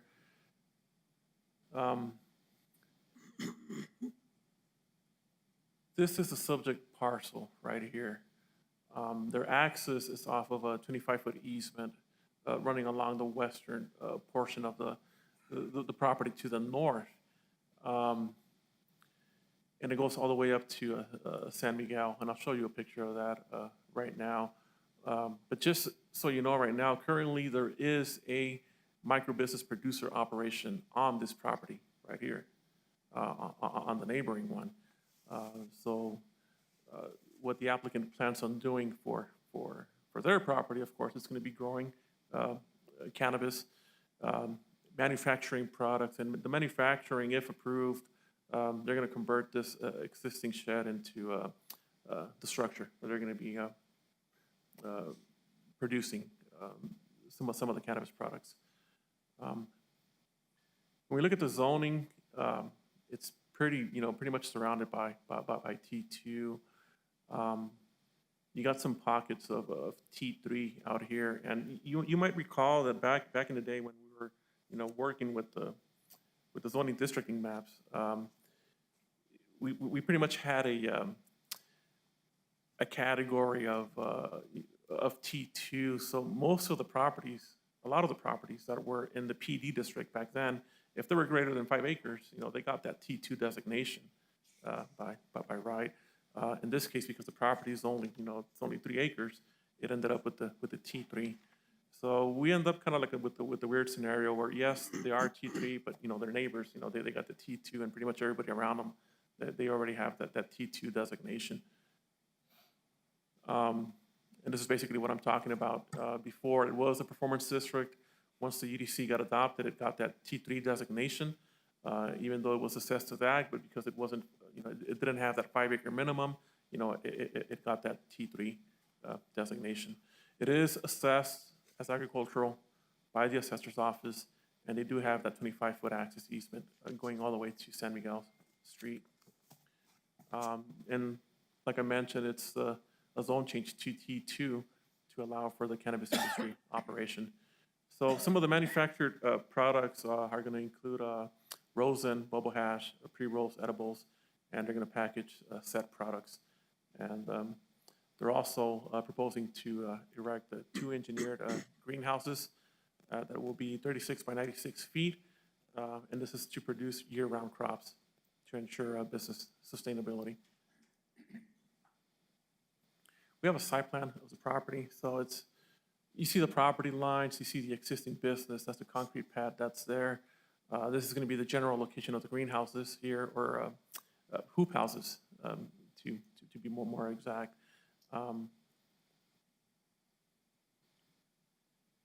Through a claim of exemption that was approved back in 2004, they did like a little lot line adjustment, but this is the subject parcel back here. And this is their neighbor right there to the northwest. So you got San Miguel Street, you have a driveway that pretty much just runs along that western property line, and then it makes an L right here. There's another easement here through the middle of that property. So here's the aerial photo. It's pretty much, you know, you got the town of La Mesa. You have the property pretty much being surrounded by EBID ditches and agricultural land. So go back to that first. Is the town labeled incorrectly? I think it is, because, I mean, I drove by Chopes. So it's right there. This is San Miguel Street, right here. This portion of San Miguel is county maintained. It is paved. And this is the existing driveway. So you basically have a EBID ditch here to the left. Here's a driveway connecting to San Miguel Street, and this is the entrance. So this is the easement. Right now, we're looking at that neighboring property, so it goes through their property here. And this is the existing microproducer. So this is not the subject parcel, this is the neighboring parcel right now. So you basically have a hoop house here, and already they're growing some of their product. So this easement is going to run all the way along to the subject parcel. So right now they're working on the greenhouses. They're working on the fencing right now, and they got some storage containers. This shed right here, or the shade, if approved, this is what they're going to be. That's going to be the location of their building where they're going to be manufacturing products. And here's just another view. So the access easement is pretty much right here, running north to San Miguel. And that's just the rest of the property.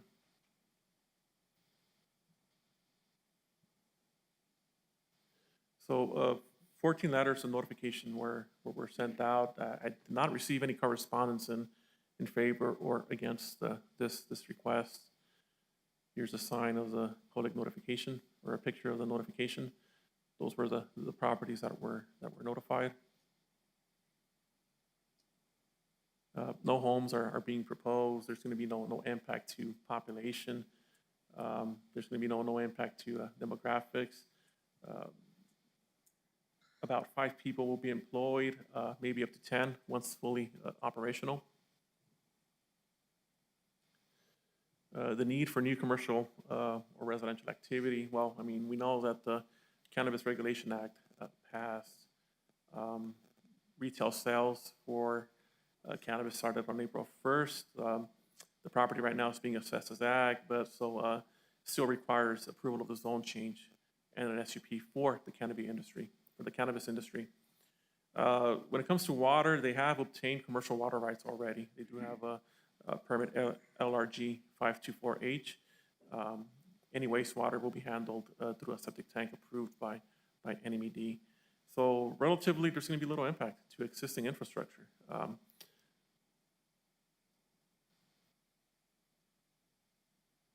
There's been no evidence submitted that there are any endangered or rare species of animal and plant life in the area. We believe that there's not going to be any significant impact to surrounding properties. It is surrounded by agricultural land. The property itself will have to meet all security measures as required by the Cannabis Control Division, including, security alarm systems, digital video surveillance, commercial grade locks, limited access areas, lighting, fencing requirements.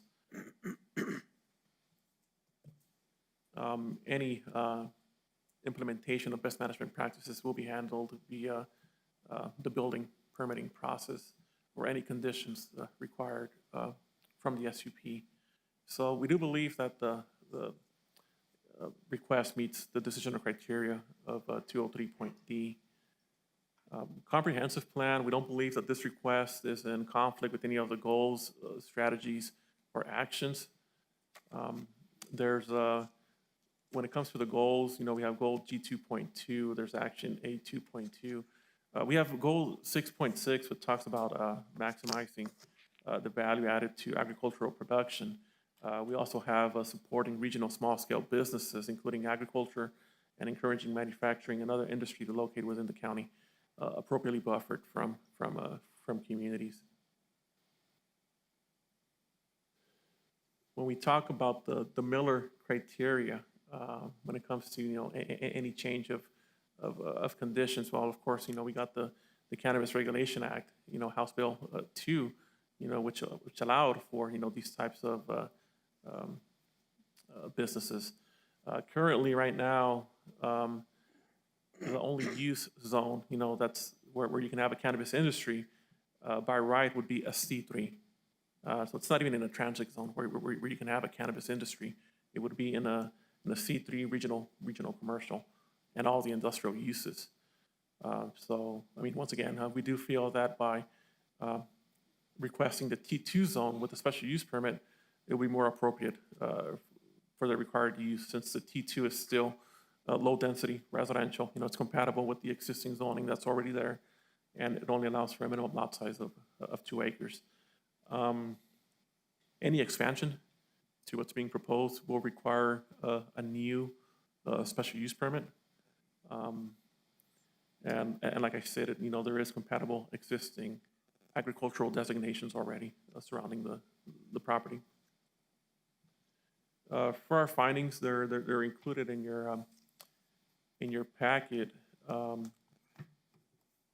But basically, we're stating that it does meet the goals. It's not in conflict with the comprehensive plan. It's not a spot zone. We are recommending approval for this case from a T3 to T2 to allow the cannabis industry operation. And then also, this is one where, I do have the SUP presentation right after. So if you don't have any questions for the zone change, I'll keep on going. Any questions? Okay. Right. So just moving on forward, the decision of criteria for SUPs, it's pretty similar to the zone change. To begin with, traffic impacts are going to be minimal, 5 people being employed in the beginning, up to 10 people once they're fully operational. We have the adoption of the Cannabis Regulation Act that allows for these types of businesses. He already has the commercial water rights secured for the growing of the cannabis. He's going to have a septic tank for any wastewater. Little impact to existing infrastructure capacities. I mean, they do have a 25-foot access easement, and they have access to a county-maintained road. No evidence of any endangered species or animal or plant life in the area. No significant impacts to surrounding properties. It is surrounded by agricultural land. The Cannabis Control Division, they have their own security measures that they have to follow, the fencing, some of the lighting, having secured access areas. And best management practices will be, secured through any conditions that are required by the special use permit and during the building permitting process. So we do believe that the applicant meets the requirements for the decisional criteria for this section. The findings are included in your packet, but when it comes to our recommendation, we are recommending conditional approval for this case. We do want any existing structures or any new construction proposed to be used for the cannabis establishment to meet all the applicable construction, fire, and life safety codes. So basically, pulling permits for anything that needs a permit, and also to receive the approval of the zone change that I just previously discussed. That's a Z22017. So that's the end of my presentation, and we do stand for questions. And just to let you know, the applicant has a PowerPoint presentation as well.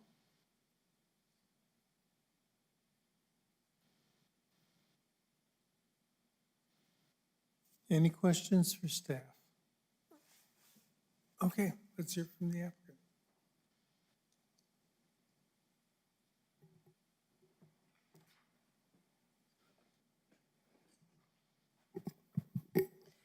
Good morning. Please raise your right hand and state your name and address for the record. Joseph Puentes, address is 457 Claiborne Street, Horizon City, Texas, 79928. Do you affirm the testimony you're about to give is the truth under penalty of law? I do. Thank you. Thank you. Commissioners, good morning. How are you all? Chair. It's nice to know that we share some camaraderie in the education field.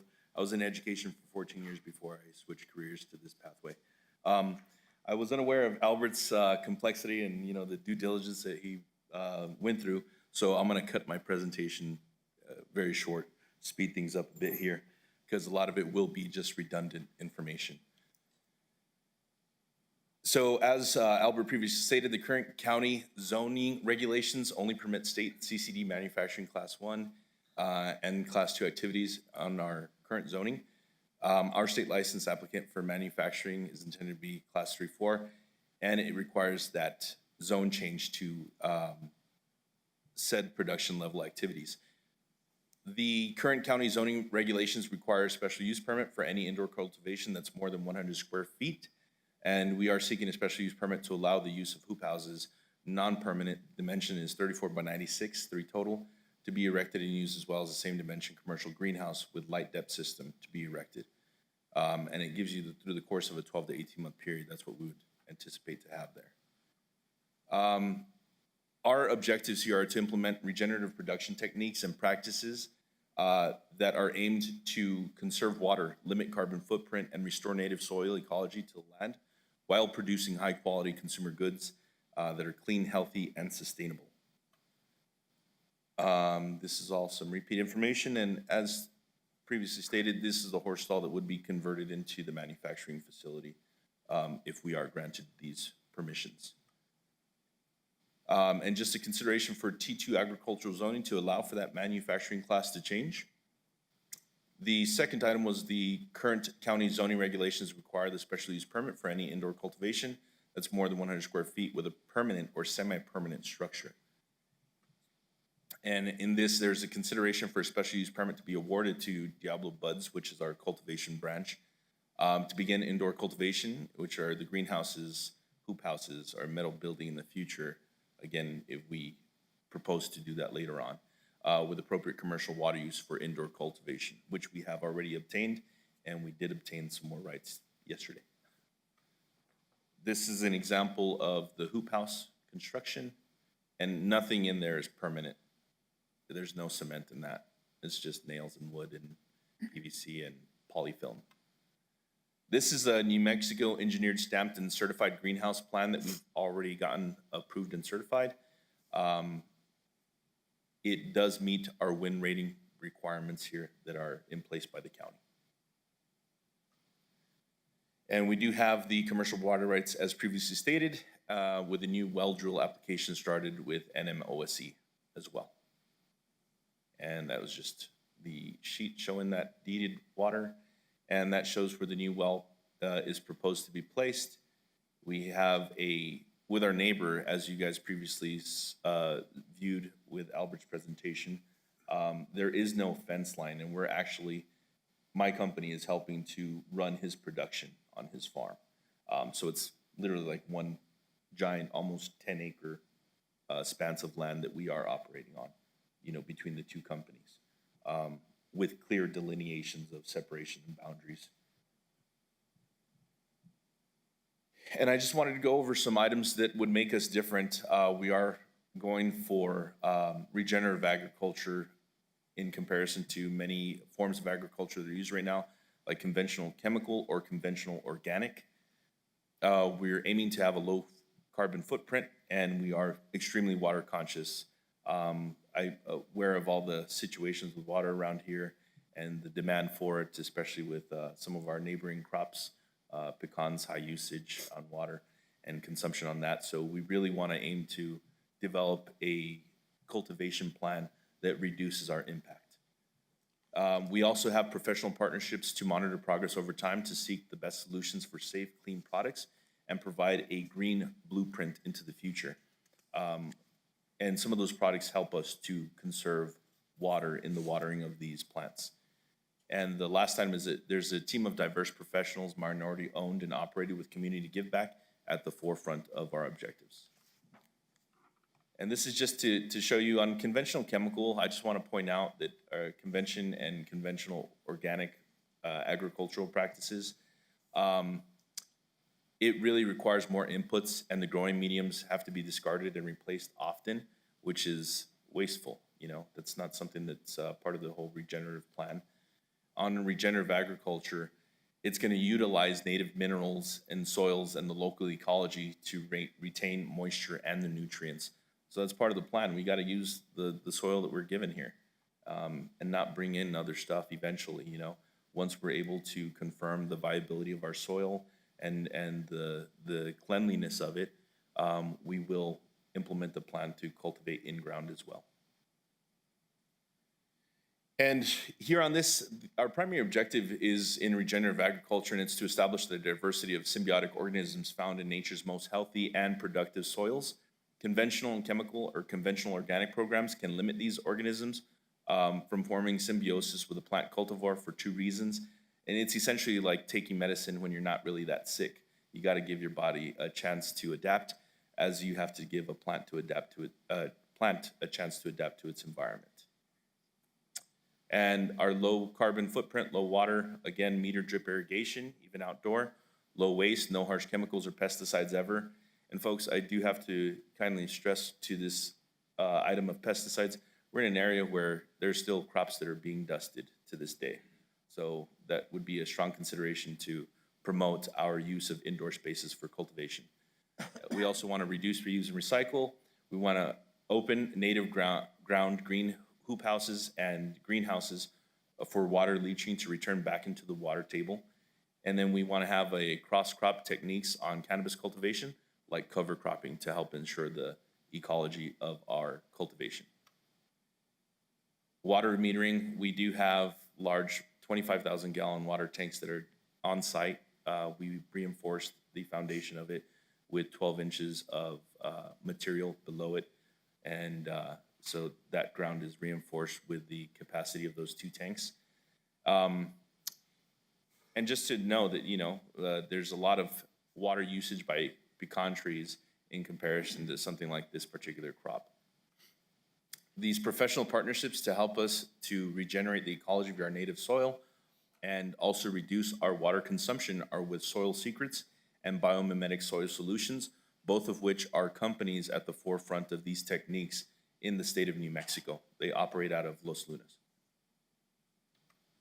And this is just a side-by-side comparison of a hemp trial that was done using some of the products that these companies offer, and they are all bioconscious. On the left-hand side, you had a field that was dusted with some of their products.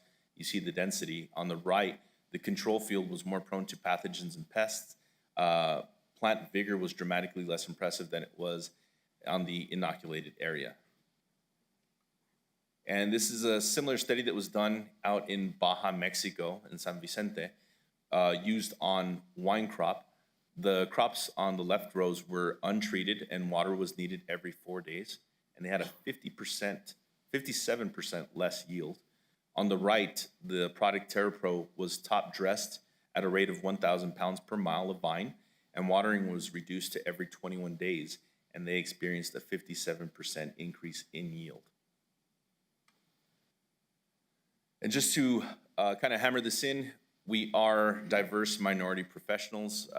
We are partnered with some regional residents, teamed with locals, born and raised in La Mesa, New Mexico, Latino owners and operators, diverse professionals from a variety of backgrounds, and we are purpose-driven.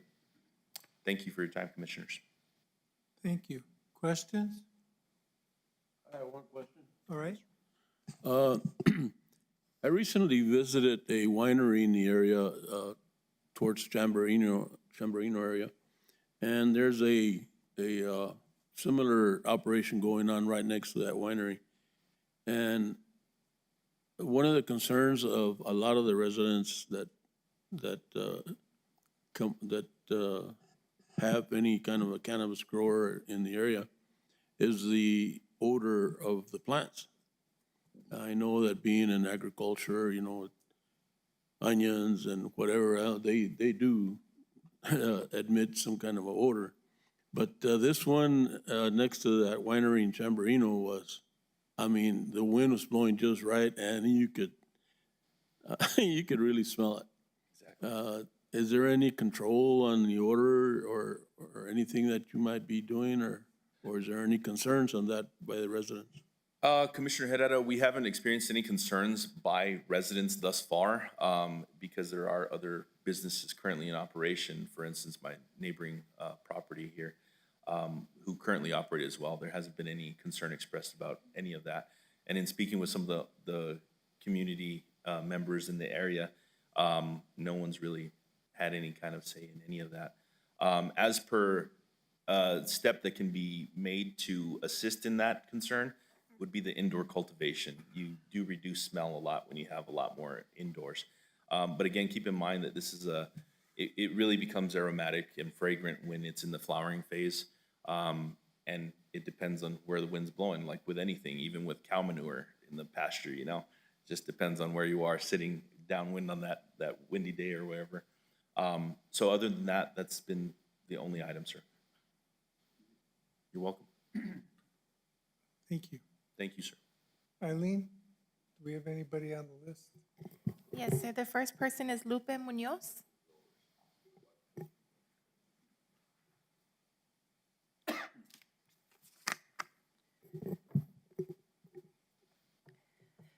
Good morning. Please state your name and address for the record. Guadalupe Munoz, 601 West San Miguel, La Mesa, New Mexico. Do you affirm the testimony you're about to give is the truth under penalty of law? Yes, I do. Thank you. Good morning again, gentlemen. Morning. I just want to say that I'm for it, of course. I'm the one that's neighbors with Diablo Buds. Been living there for 30 years in La Mesa. And before that, I lived in Stallman Farms for 18 years. So I've been around this area for quite a long time. I've grown, in my property, we've grown chile, alfalfa, vegetables, you know, watermelons, everything, you know, corn, etc. And I just want to say that I'm for it. I want to continue being a farmer, of course, with this new industry that's coming in. And you were saying about the odor and stuff like that. And like my colleague said, you know, and you said there's onions, especially like when the cabbage is, you know, they pick the cabbage and it starts going bad. It's really bad. To me, I've been around all these crops, worked in these crops in the field. And to me, the cannabis is a real sweet smell. I mean, it's fragrance, nothing like the cabbage or the onion, nothing like that at all. You know, it's more like when the fall is here and you can smell the pecans, you know, the freeze, et cetera, et cetera. So with that said, I am for this zoning. Thank you for your time, gentlemen. Thank you, Mr. Munoz. Anybody else, Eileen? Robert Macias.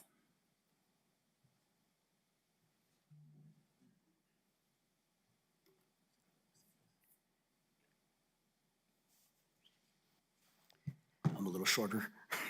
How you guys doing today? Good morning. Please raise your right hand and state your name and address for the record. Robert Macias, 12324 Sombra Grande, El Paso, Texas, 79938. Do you affirm the testimony you're about to give is the truth under penalty of law? Yes, ma'am. Thank you. How you guys doing? I'm 100% for it. I'm one of the owners, partners of the business. I'm pretty sure they've already given you every agricultural, you know, pitch. I'm doing it personally. I'm a disabled vet. I'm a disabled vet from the United States Air Force. I don't know if you know the VA, they get you hooked on pills. I was hooked on pills for about 10 years. My doctor from the VA recommended me going into cannabis. I'm now a partner in this business. Not only are we bringing jobs to local residents, we're bringing money in here. I'm looking at a property purchase in New Mexico to move here. I work in the area with the company that I currently work for, so it's not a big jump for me, but it's a reason for me to come to New Mexico. Not only me, but other people, disabled vets. I can give you a list of tons of them that would agree with me. It's just something that's gonna help out the community. It's gonna bring money to the city, and like I said, that's it. I'm all for it. I can tell you about the regeneration of the crops, the soil. Joe, they've already gone through that. I'm giving you as a disabled vet, my perspective on it, and that's pretty much where I stand. Thank you very much. Thank you. We appreciate it. Javier Duarte.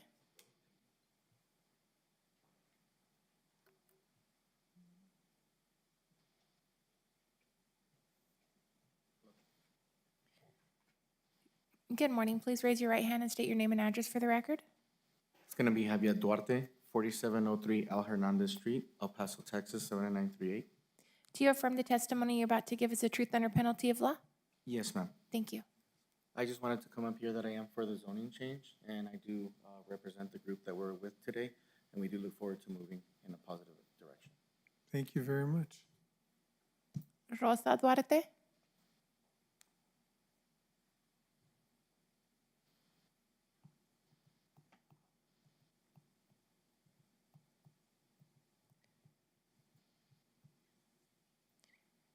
Good morning. Raise your right hand and state your name and address for the record. Good morning. My name is Rosa Duarte, 4703 Al Hernandez Street, 79938. Do you affirm the testimony you're about to give is the truth under penalty of law? Yes, I do. Thank you. Hi, good morning, gentlemen. I just wanted to say that I am for the zoning change and the SUP as part investor with these gentlemen. I believe that will bring some business. And as a woman, I want to, feel that I'm also contributing to this and that we're allowing to the growth and the change that's coming to the community. Thanks. Joaquin Munoz?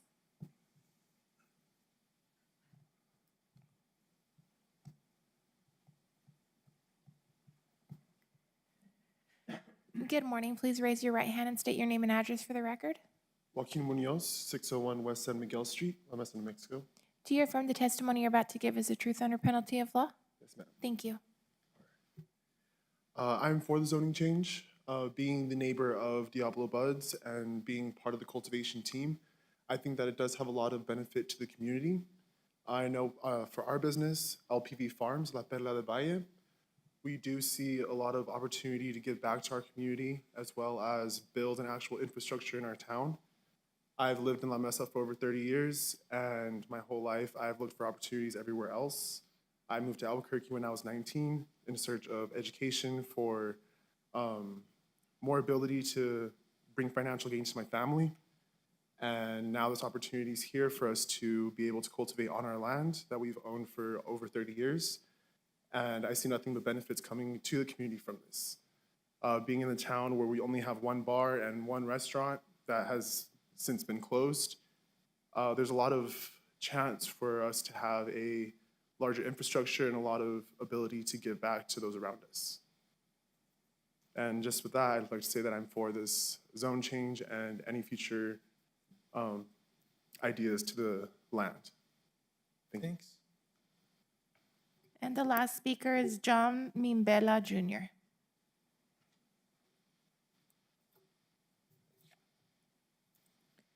Good morning. Please raise your right hand and state your name and address for the record. It's John Mimbela Jr., 3124 Zion Lane, El Paso, Texas, 79904. Do you affirm the testimony you're about to give is the truth under penalty of law? Yes, I do. Thank you. Good morning, gentlemen. I come before you today as both a partner in Diablo Buds and DB Management, as well as a licensed New Mexico contractor for the past 20 years. I do not actually have a whole lot of experience in the cannabis industry. I've been a part of this company for the past 12 months or so. But like I said, I do have a lot of experience in construction, and I do see a lot of similarities in the ways of the past as far as construction go. When I began in this business 25 years ago with my father and my grandfather, it was pretty much lawless. You can do what you want, not to say that I did, or we did, but you can do what you want, permits, no permits, licenses, no licenses. We as a company are doing our best to do things in the correct manner and with the correct licenses, permits, as my other business partners have said. And I believe that granting us this zone will enable us to do that and also show us as a good example for other cannabis growers in this industry to follow suit. Thank you. Is that it? Comments, questions from the commission? Arnie? Anything? Okay. I'll entertain a motion. Make a motion to approve case number Z22-017.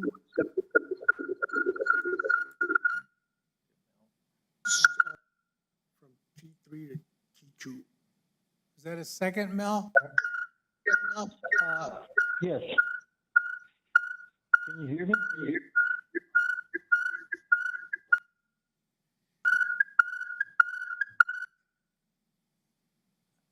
Yes, Mel. Mr. Chair, can you hear me? Yes.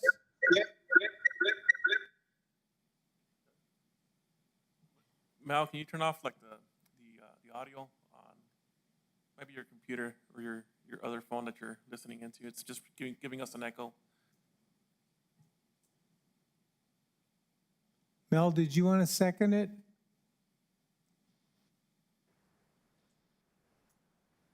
Bob, I'll second it if Mel does it. Thank you. That was Commissioner Zargis. Oh, it was? Yes. Okay. I'm not sure what time he joined in at. Okay. So we've got a motion and a second from Commissioner Zargis. Go ahead and call the roll on the zoning case, please. Commissioner Herrera, Yes. Commissioner Lear, Yes. Commissioner Castañeda, Yes. Commissioner Acosta, Yes. Commissioner Zargis, Yes, yes, yes, yes, yes, yes. Chair Zerniak. Yes. Do you want to tell him to turn off his? Okay, I I'm thought gonna it was, leave you. I thought it was Commissioner Acosta, but Commissioner Zargis, if you can lower down the volume on, I don't know if it's your laptop that you're listening into the meeting, but we're getting a lot of echo on our end. Oh, it's the phone? Okay. All right. And we have case number SU 22-036. Is there any discussion on this case?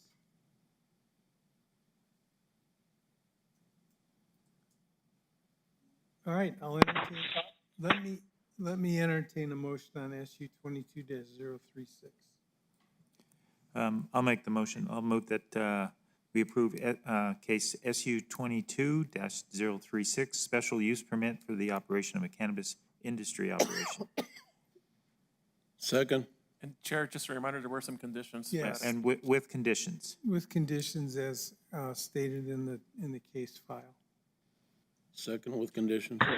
Okay, so we've got a motion from Commissioner Lear, a second from Commissioner Herrera. Go ahead and call the roll, please. Commissioner Zargis, Commissioner Zargis, He's got his mic off. Bill, can you turn your mic on? I don't think he can hear us now. I'm not sure. Bill, wave if you can hear me. Nope, he can't hear us. do you want me just to continue? Yeah. Okay. Commissioner Herrera, Yes. Commissioner Lear, Yes. Commissioner Castañeda, Yes. Commissioner Acosta, Yes. Chair Zerniak. Aye. Thank you. Both cases are approved. Let's move on to case Z 22-013.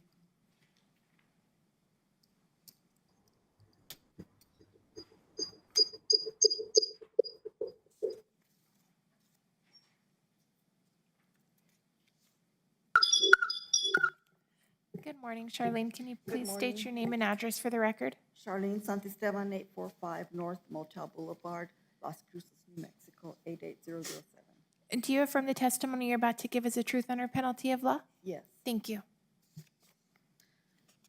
I'm presenting to you a case, another solar case, and it's from the Martinez Trust, Martinez Family Trust, and BAP Power Corporation, DBA Synergy Power. It's located south of Hatch, east of Spring Canyon Road. The current zoning is a T3 neighborhood edge, and they want a zone change to a T2 rural.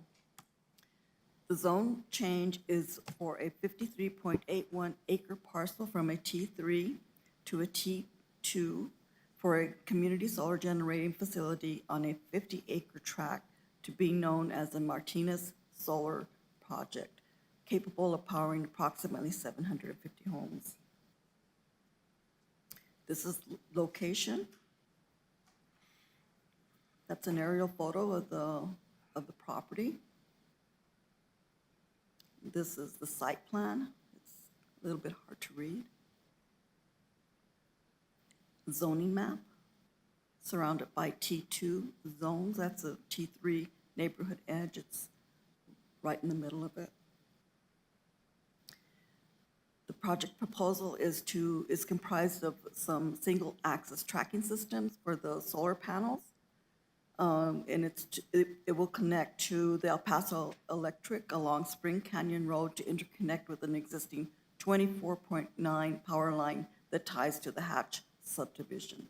The entire project premises will be contained within an 8-foot fence and with a locked gate with appropriate signage to prevent trespassing.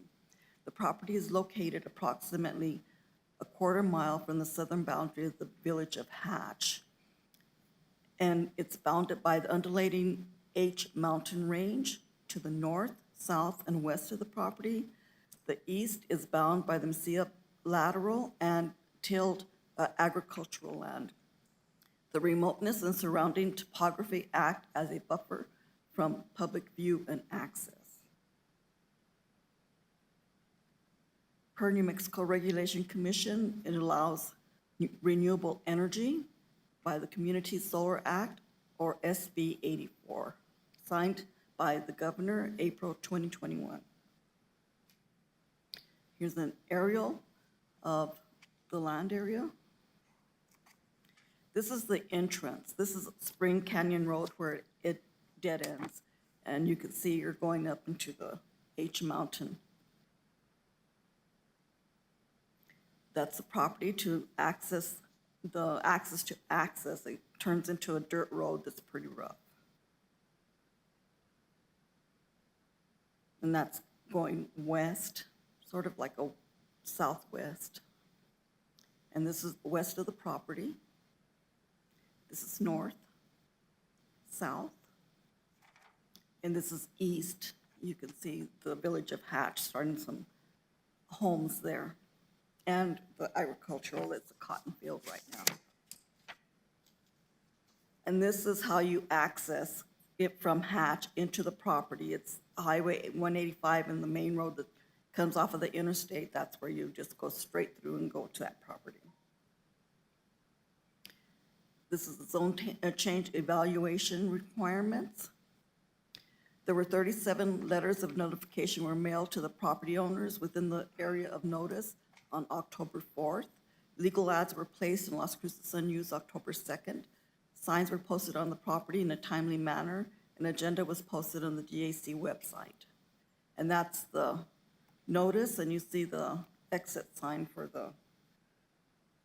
the real estate agent. Is And the this- property, I'm sorry, is the property for sale? They're trying to sell property, yes. The portion here, this portion here is owned, it's Martinez Trust also, family trust, and they're putting the solar facility on this area. And we had to go to a 1,500-foot boundary to get enough people on the list to send letters to. We haven't had opposition.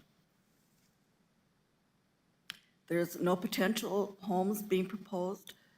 There will be no impact to population with the proposed use. Demographics, the applicant states there will be no large impacts to demographics. No major generator for traffic except during construction. There's no need for residential or commercial activity. There's I think I have that twice, okay. Potential water and sewer needs, there's no water or sewer. They will have potable water trucked in and portable bathroom facility. There were no significant impacts, and they outreached to the New Mexico Cultural Resources Information, and they did not get anything back that there was anything actual in there. The proposed use project will be situated on rural land located in a remote location away from public areas. The applicant focuses on operating and maintaining a high-performance solar facility as a full service provided from construction to operation. The project will be remotely monitored 24 hours a day by the applicant's internal operation and maintenance. This is the decisional criteria. The proposed project will be situated in rural land, which we have gone over already. The comprehensive plan, these are the principles that give it authority.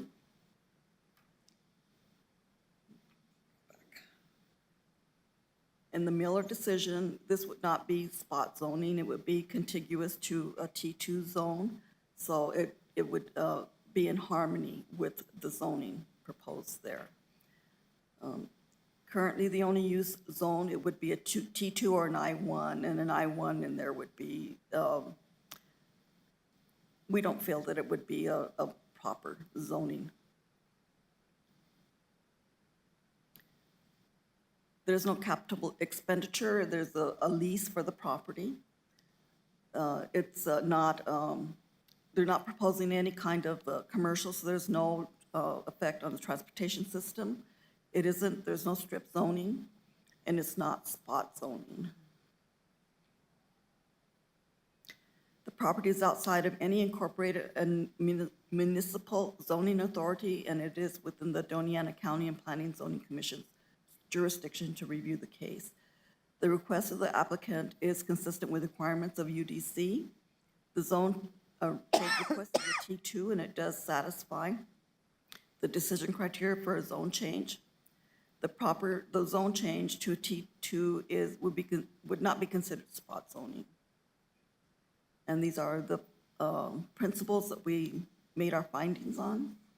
Based on the findings of fact, staff analysis, and agency comments, staff recommends approval of case number Z22013 on a 53.81 acre parcel from a T3 neighborhood edge zone to a T2 rural zoning for a 50-acre community solar generating facility to be known as the Martinez Solar Project.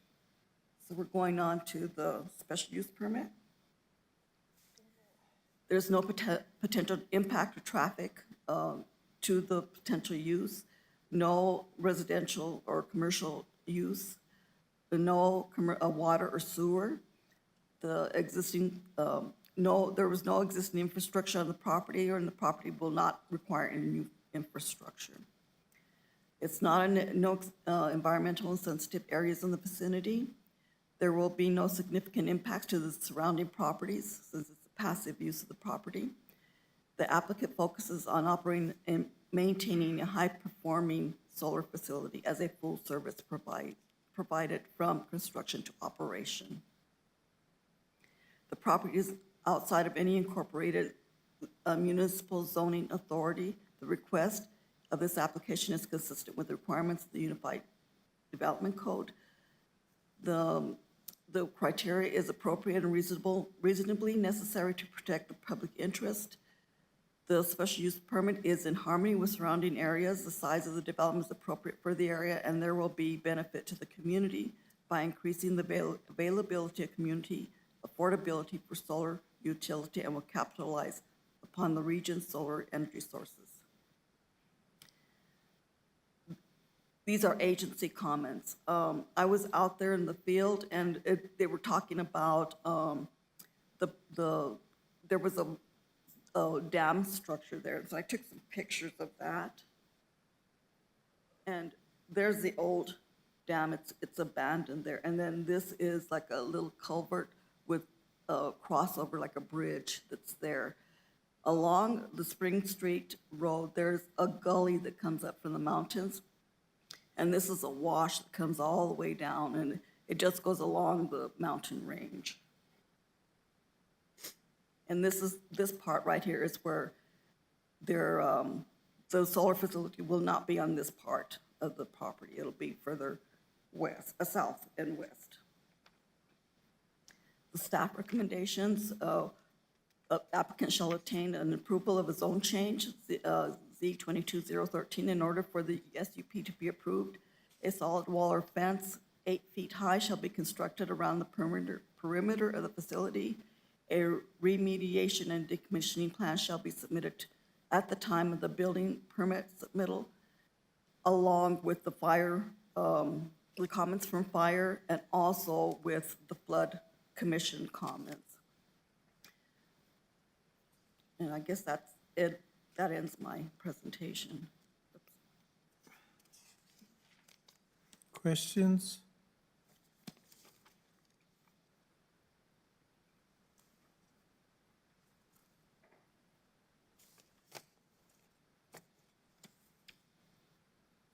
Mr. Chair? Yeah. Maybe the applicant can answer the question. I guess I'm just a little curious. It's about going ahead with this project when the property is for sale. Part of it is, they're only using part of the property. There's 2 parcels. Let me go back to that.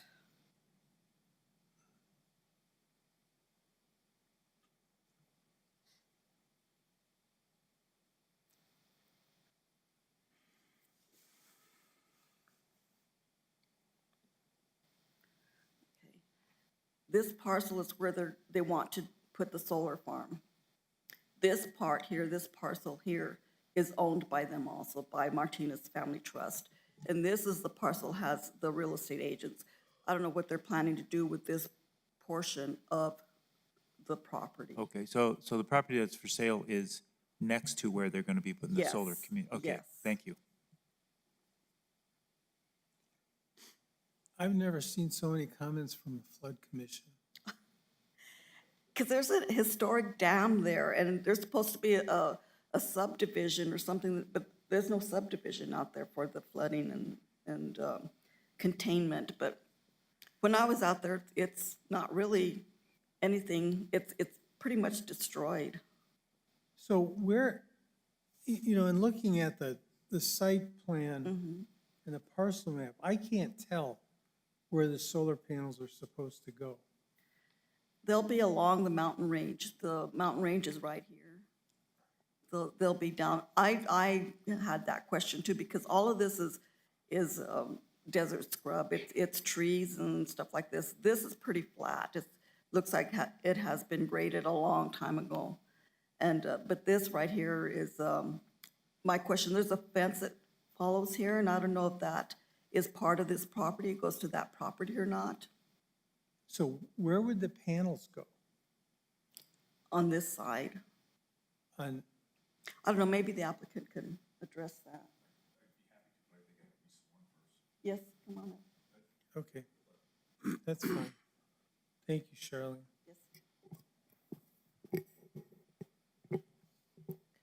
Good morning. Please state your name and address for the record.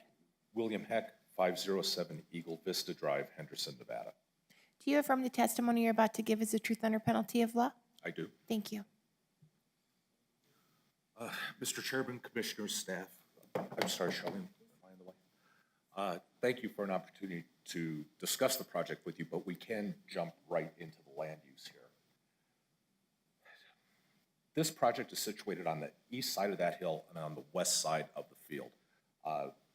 We should have a photograph somewhere, but essentially drainage from that western hill in the south comes up and swoops in a backwards crescent around to the left.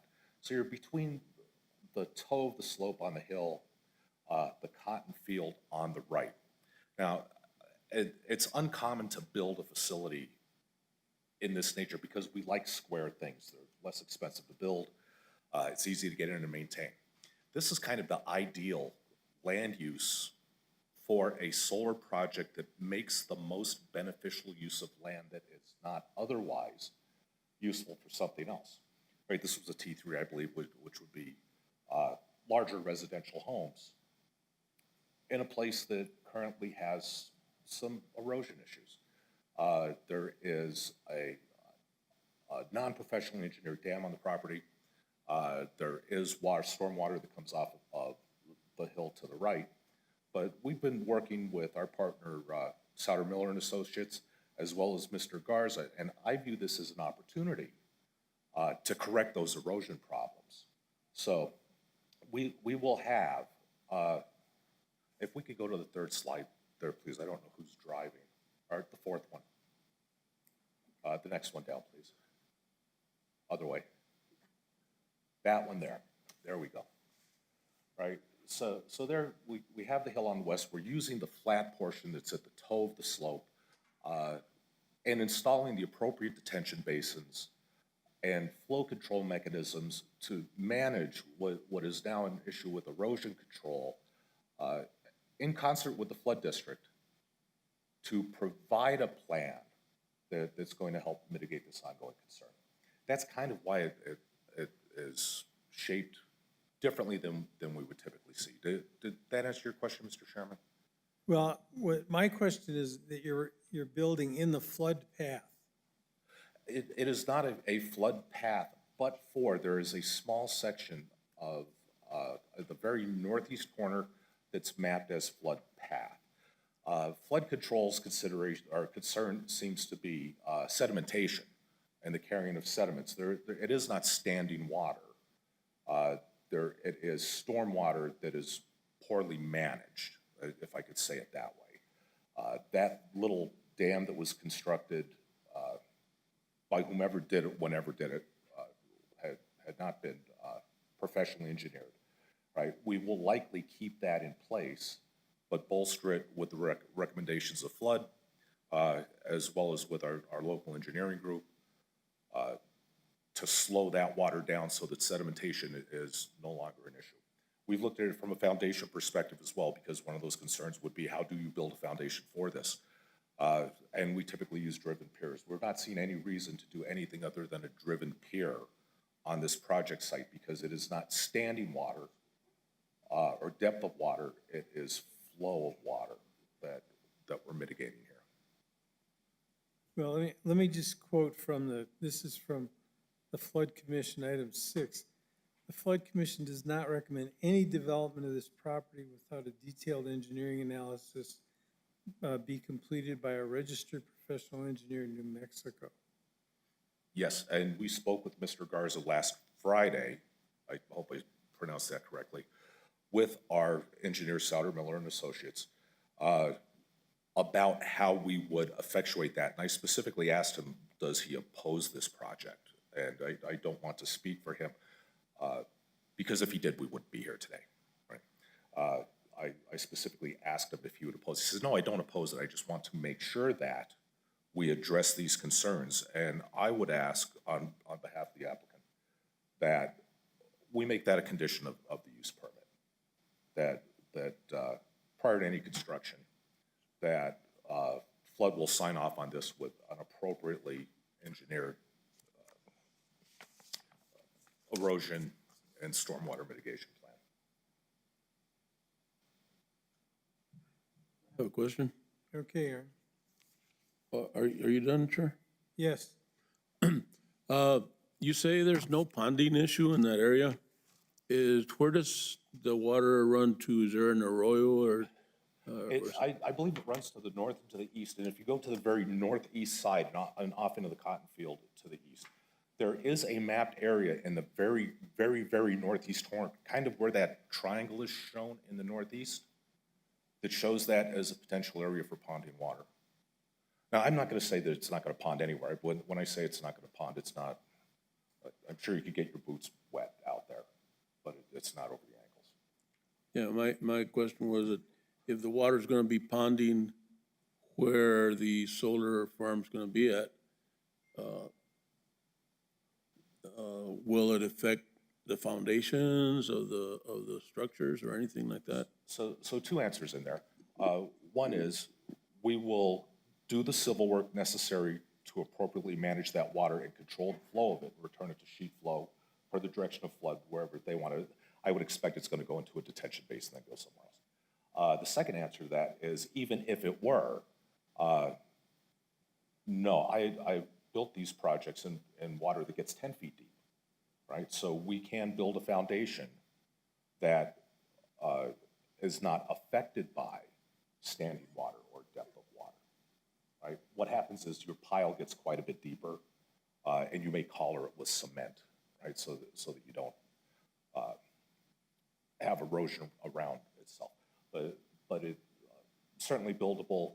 We don't anticipate the need to do that because we don't see the standing water problem. Very little impervious surface. We do have some concrete out there, specifically for transformers. Got a gravel road coming in, right? So it's a little bit of impervious surface, not a lot. I think it was maybe 15,000 square feet. That we will also take into account for the erosion and drainage plan. Okay, and one more question. Yes, sir. That little dam that's on site, Yes, sir. is there a pond behind it, No, or is it just flat land? no, it's a diversion dam, at least to my eye, having been out there. The water comes from the south and sweeps around up towards the north. It hits that dam and kind of bifurcates the flow and pushes the flow in two directions. I'm not seeing anything out there that would indicate that it's a detention basin, rather it's a diversion structure. That would be my take on it. And if you get to the west end of it, it's flat, so it couldn't hold water because it would run around the west end of the dam, and I believe we saw a picture of that. Yeah, and my concern was that we don't want a La Union type situation, where these illegal dams were built and then it retains the water and then it breaks. It just messes everything up down the stream. Yeah, remediation of that structure, one of two things will happen in concert with flood. Either we will just not put any arrays on it, leave it in place if that's what flood would like us to do, or we'll remediate it per their recommendations. Okay. Any other questions? Thank you. Thank you. I had a nice little presentation, but it's a solar project like all the other ones that you saw. Thank you very much, gentlemen. And staff, thank you for your help. Anyone wish to speak in favor or in opposition to the case? Thank you. Chair, and just to echo what the applicant just talked about, it is a request for a zone change and a special use permit. And then just by going over the comments from Flood, I mean, I don't think that they're opposed to what's being requested. They just want to make sure that whatever goes in there, it's going to have to be engineered, just because of the location of it, because of the existing flow paths, of not having enough information on the FEMA designations right now. Just based on on the info that they have, they just want to make sure that they're not going to be causing some of the issues that are being brought up today. But if it was to be approved, of course, there's that whole permitting process that has to, that the applicant has to go through.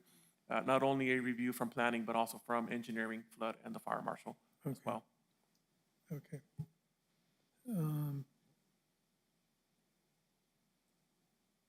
So let's just consider the zone change request first. Can I get a motion to approve, please? I'll make the motion to approve case number Z22-013, zone change from T3 to T2 for the purpose of constructing a 50-acre solar community facility. Can I get a second? I'll second it, Bob. Thank you, Commissioner Zargis. Any further discussion? Eileen, please.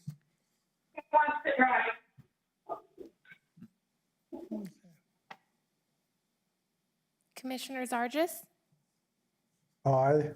Commissioner Herrera, Yes. Commissioner Lear, Yes. Commissioner Acosta, Yes. Commissioner Castañeda, Yes. Chair Zerniak. Aye. So on the special use permit, which is case SU 22-028, one of the staff recommendations is that a solid wall or fence be built around this property. Do you actually want a solid fence? No, a chain link fence or an agricultural fence. A chain link fence or an agricultural fence would be sufficient. All right. Since it's going to be manned 24 hours in a remote location, that's all they need. Okay. So The staff recommendations, the first one is that they obtain a zone change for the case. Second one is that a chain link or agricultural fence 6 to 8 feet high shall be constructed around the perimeter of the facility. And then number 3 is a remediation and decommissioning of the site shall be submitted at the time of building permit submittal, including the following. And there's a number of items that they have to address. So, Albert, did you or Charlene have any further comments on the special use permit? I have nothing to add. And, I mean,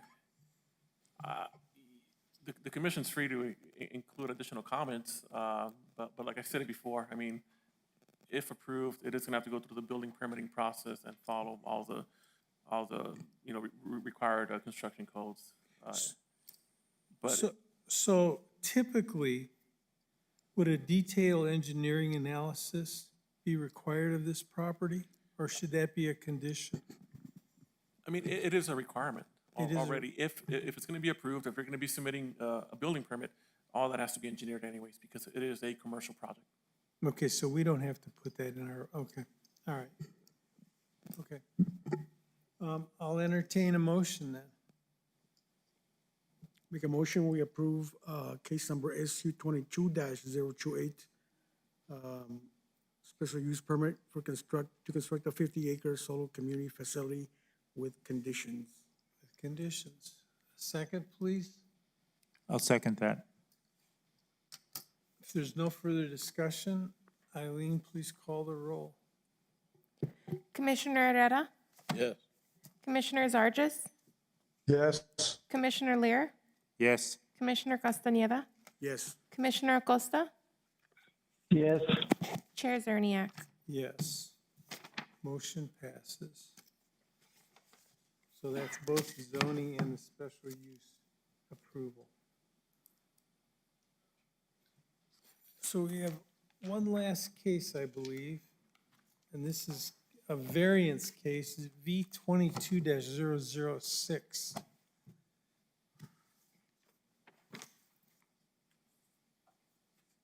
Thank you.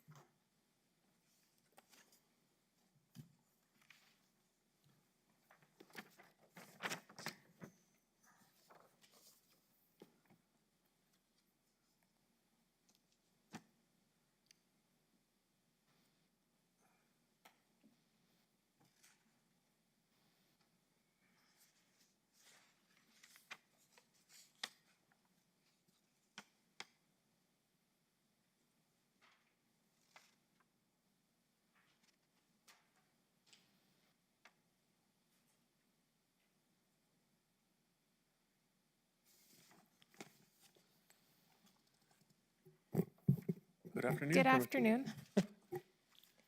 Please state your name and address for the record. Albert Casillas, 845 North Montel Boulevard.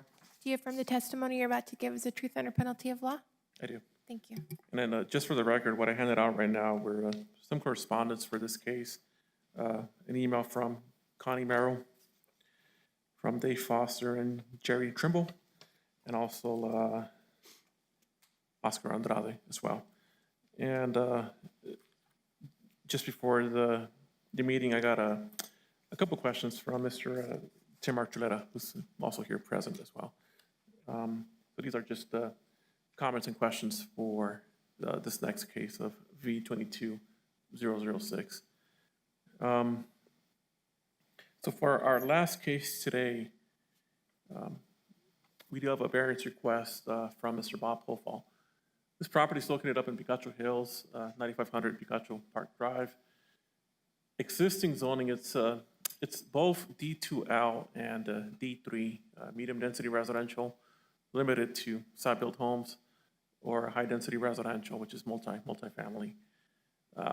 It's broken down into basically two requests. We're looking at a 50-foot lot width, where a minimum lot width of 60 is required, and a 10-foot front setback, where a minimum setback of 15 feet is required.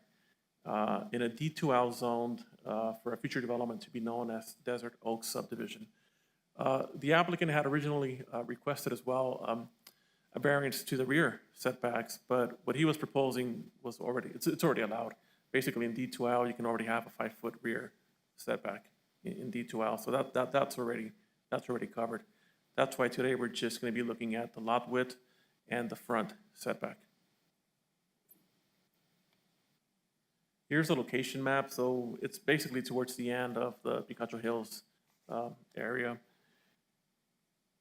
This right here is Barcelona Ridge. You have Anthem Drive up here, and eventually it ends up hooking to Picacho Mountain Loop right here.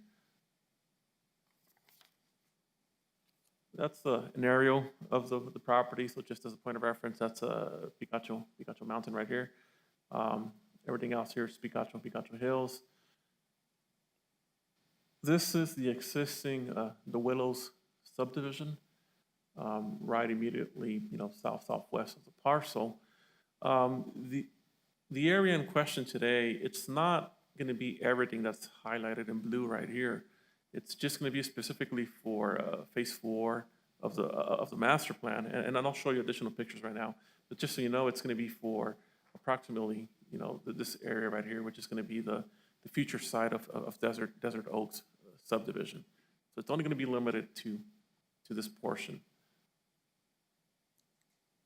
So the entire tract, it's almost 400 acres. It's split between D2L and D3. Part of the Enchanted Desert subdivision, replat number 1. Access to the property, it's going to be from Picacho Park Drive, Calle Vigas, Picacho Mountain Loop, which are all privately maintained roads right now. And of course, you got the Willows at Picacho Mountain, which is the immediate subdivision to the west. And here's just a little, a closer look at it, but this is the existing, the Willows. And this is going to be the future site of Desert Oaks subdivision. So a little bit of the history on zoning of the property. Back when it was still ETZ, it was ER4 and ER7. So once the UDC got adopted, there was that conversion of different zoning categories, but basically everything that was ER4 ended up obtaining that D2 or D2L designation, and pretty much everything that was ER7 ended up getting that D3. And also that whole area, of course, it's part of the Picacho Mountain Master Plan. If you go back, about 15 years, there was an original variance request back when the ETZ was still in place. Similar to what's being asked today here, they were asking for 50-foot wide lots for all ER7 zoning designations within that Picacho Mountain Master Plan. And that was approved back in 2007. And of course, ER7, it's what ended up being D3, not D2. So here we get a view of what the master plan entails. I mean, you already see some of the existing communities that are there, Los Lomas, Las Estancias. You have the Willow system, the more newer one. But here we see, what Desert Oaks is, how it's going to end up looking pretty much. This is Picacho Mountain Loop right now. So there's going to be about 2 access points from Picacho Mountain, one right here and one right here. This is the sketch that was approved back when the ETZ was still into effect.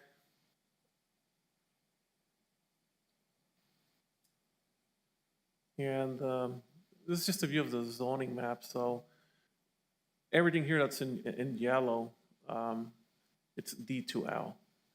And then kind of like the orange, you have, that's the D3. But basically, when it got converted from ETZ to UDC, it kept the same outline. And like I mentioned before, we're only looking at two variances requests. It's the 50-foot lot width and the 10-foot front setback right now. Right now, the requirement is a 15-foot front setback in the D2L. Wait, say that again? The requirement right now is 15 feet in the front. 15, okay. Yeah, 15. So, and this is just a breakdown here. When we look at table 5.9 for D2L zone, some of the development standards, it has to be 60 feet wide, 70 feet deep, a minimum of 6,000 square feet or per NEMD requirements. Here we look at the setbacks for a home, 15 in the front. On the side and the rear, it's already 5 feet. Secondary frontage, that's just for properties that are kind of like in a corner. You basically pick where your front's going to be at, and then your other corner has to be 7 feet away from the property line.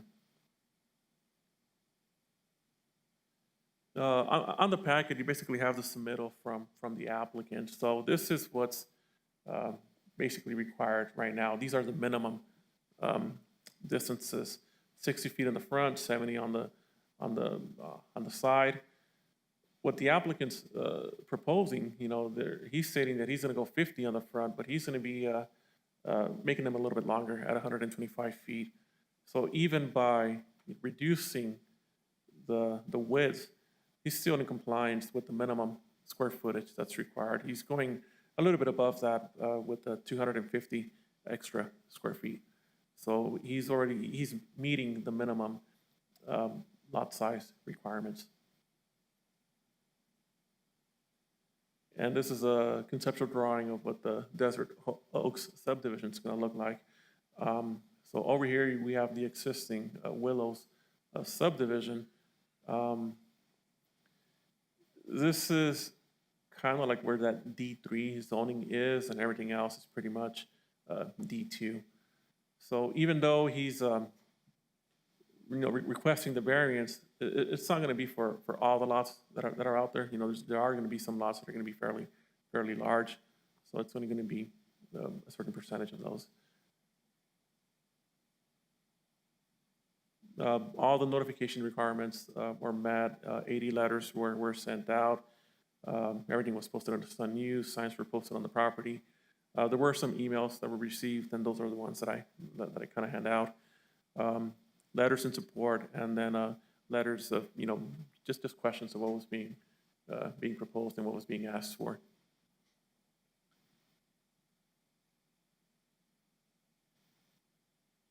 And then this is just a picture of the property. It's pretty much undeveloped right now. There are some signs out there kind of marking the future Desert Oaks subdivision. That's Picacho Hill here on the back. Here's another picture of what the property looks like. Kind of like a view here of Picacho Mountain Loop. Here's another picture looking north. And kind of like that intersection of Calle Vigas and Picacho Mountain Loop right here. So you have the Willows over here on this side and existing residences. So the Planning and Zoning Commission, they have the authority to make a final determination on variance requests. We talked about the zoning, how it was zoned back in the ETZ, what the new zoning is now. It is part of a master plan. They did get a similar variance approval back in 07. The applicant, made on his narrative, he's including, some of the reasonings for front yard setbacks, the lot widths. When it comes to lot widths, he's basically saying, yes, the lots are going to be smaller, but, in exchange, there's going to be more open areas. There's going to be areas where, the arroyo drainage tracts are going to, remain pretty much open. And, he's also proposing a lot of open space for a subdivision. The 10-yard setback, of course, he wants to basically, have the front of the house be at 10 feet. The garage will be set back, a little bit more from the front setback.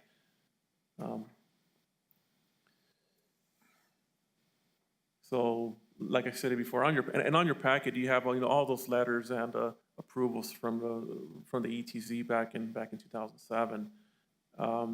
When it comes to the square footage, it's pretty much going to remain the same. There's not really any difference between the 6,000 square foot requirement. So when we look at variances, we got to look at whether or not it's the grant of special privilege, if it's going to be detrimental to the public health, safety, or welfare. Are there any physical hardships out there, and is it going to uphold the purpose and intent of this chapter? When it comes to grant of special privilege, I mean, there's been other variances approved in the area. You have other existing subdivisions, kind of similar to what's being proposed. You have Fairway 18 States, Fairway Village, and Mansiones de Galicia, which all, also, obtained some type of variance. Builders as well as residents of these type lots are familiar with the standard 50-foot width. The recently completed Willows at Picacho Mountain, adjacent to the subject property, was approved for 50-foot wide lots. So we don't believe it constitutes a grant of special privilege because there's other similar subdivisions nearby. Not detrimental to the public health, safety, or welfare. If approved, they're going to have to go through the whole subdivision process. All that's going to have to be checked, not only by local agencies, but state agencies. They're going to have to, submit construction drawings and all that. It's going to have to be approved by flood, fire marshal, and county engineering and planning. Physical hardship. So for this phase, the applicant stating that the physical triangular shape of this phase is more conducive to the development of smaller lots. Hardship's not self-imposed, but it's a fact of the actual shape and market demand of the property. There's going to be preservation of open space and arroyal channels, which is going to be a high priority for Picacho Mountain. He's basically, stating that even though, if he gets the variance, he's not adding more lots. He's keeping the same number of lots. It's just that they're going to be, configured a little bit differently. But there's no addition of additional lots being proposed. We do believe that it upholds the intent of this chapter. It is appropriate. It is consistent with surrounding land uses that are already in place, and the development will meet all health, safety, and general welfare requirements. So far, our set findings, they're included in your packet. The PNC does have the authority to hear this case. We believe that all notification requirements have been met, and that it does meet the required findings for variances, per section 35207B, pretty much for the reasons that I just stated. So we are recommending conditional approval of case B22007. For now, the condition being that the variance is only going to be applicable to the areas zoned as D2L within parcel 4 as identified on the approved sketch plan on page 18. So that is our recommendation. We do stand here for questions, and the applicant is here as well. Questions?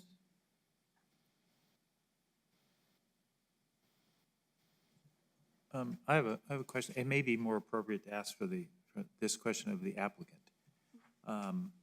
But since the lot would be much deeper, would it be possible for somebody to have the front of their house 30 or 40 feet setback? I'm just wondering, if they're looking for variation in housing, I'm just wondering if that would, I don't know that that's a zoning issue. That may be more of a development issue. Yeah, I mean, even if the variance is approved for a 10-foot setback, they don't have to be at 10 feet.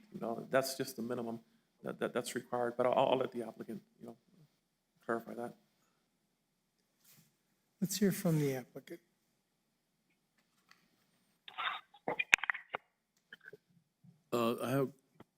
You want to ask Albert a question? I just want to ask one question of, it says here that you're recommending approval of case V 22-007, and I don't see it on our paperwork. It should be V22-006. I think after, It's 6.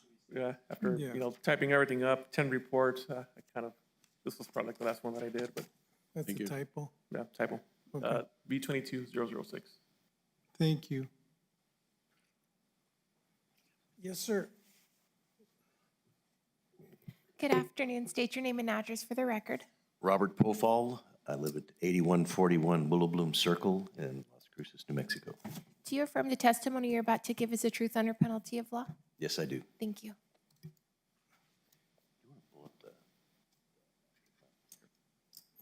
You can use the bureaus.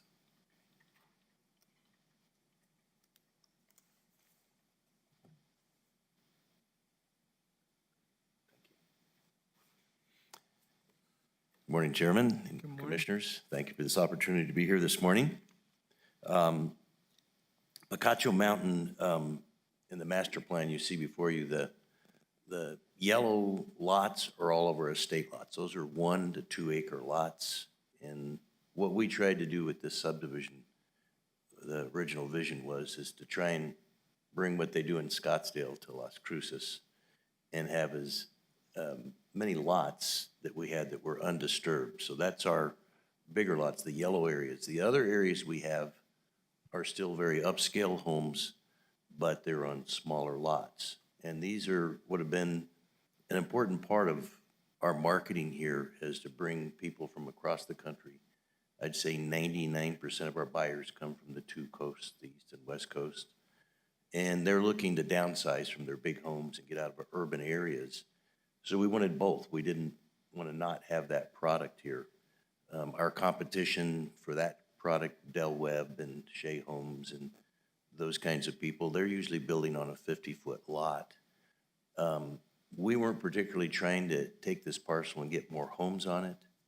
We were trying to meet what our customers look for. They don't want a lot of area to landscape. We wanted to give them a nice backyard. So actually, we asked for 125, but in the design that we've done for this engineering already, the lots all average 130-foot depth. None of our homes back up to each other, so everybody looks on an open space, or they look to a view to the Oregon Mountains. And so that's what our goal was here, where it wasn't, I know a lot of time we as developers come in and we want to get these narrow lots so we can get higher density. We're way below the density requirements that we could have on this. So what we're trying to do is keep that open space. If I had 60-foot lots, if they were all 60-foot, which we considered, I would say probably a third of these lots are 55 and another third of them are over 55 or over 60 feet. What we wanted to do is limit the amount of roads. If we had all 60-foot lots, we would have an additional almost 2,000 lineal feet of pavement, which would make the lots more costly and raise the price of the houses. And if we had all 60-foot lots, we would eliminate a lot of our open space. So we're pretty excited about, in this subdivision, offering open space. Let's see if I've covered the, so that's kind of what our master plan is. We're integrating these homes in with a master plan community that has large lots and expensive homes. And so we have to be very careful about the quality of what we're doing, or we won't be able to sell our estate homes, which are bigger homes. We have talked to most of the individuals in the area. If I can respond to one participant who I did talk, a resident who I did talk to on the phone. He had a couple questions here, and I'll answer those. I didn't have time to get this in advance, so I could answer them in writing, so I will get them to him in writing. But how many lots are affected by this variance request? I'm not sure whether he was asking surrounding the site or how many total lots, but in both, there would probably be 20 or 30 lots that surround this site. But there are 187 lots that will be in this new Desert Oaks phase. And again, whether they're 60-foot lots or 50-foot lots, we're not adding the number of lots that we planned on On the number 2, on the designation, we would not be, the variance, we're not asking to put lots that would open. The driveways are all internal to each phase. We don't want people parking on or driveways off of that loop road, which I believe Mr. Archuleta is in a little cul-de-sac off of that loop road. Are the entrances of this, to this development subject to change if this variance is approved? No, we're not going to change the 2 entrances there. The traffic studies have shown that we have plenty of ingress and egress into this area. And the setback off the loop road, we chose, I think that in our engineering drawings, it's about 30 or 40 feet off the loop road. We could have been closer, but we wanted to have a walking path and a little setback there. How does the variance affect the overall residential density? We're not raising the density at all by having the narrower lot. Why is this necessary? I already stated it's more so that we can provide more open space and have less lineal footage of pavement on the property, would be our, and what is the next step for the variance application? We're here doing the next, our next step. We do have the Willow subdivision that was 80 homes that you can see on your that is right here. This was 80 lots. This is the area of the Desert Oaks. This parcel here is going to be a community center that will serve the entire subdivision. It'll have a pool and a community room. And then you can see all these open spaces. This is 3 or 4 acres with a little walking path in it.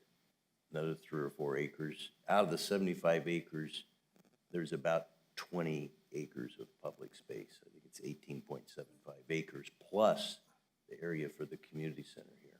Does the Willows have that 50-foot variance? Yes. I would say that original variance we had, if you look at I think it's D3, of our whole subdivision, I would say 40–50% of it already has that. This particular site, as Albert said, right now, it's approved for the 50-foot lots here. We just changed because of the size of it. We have other areas that are approved for the smaller lots over in this area.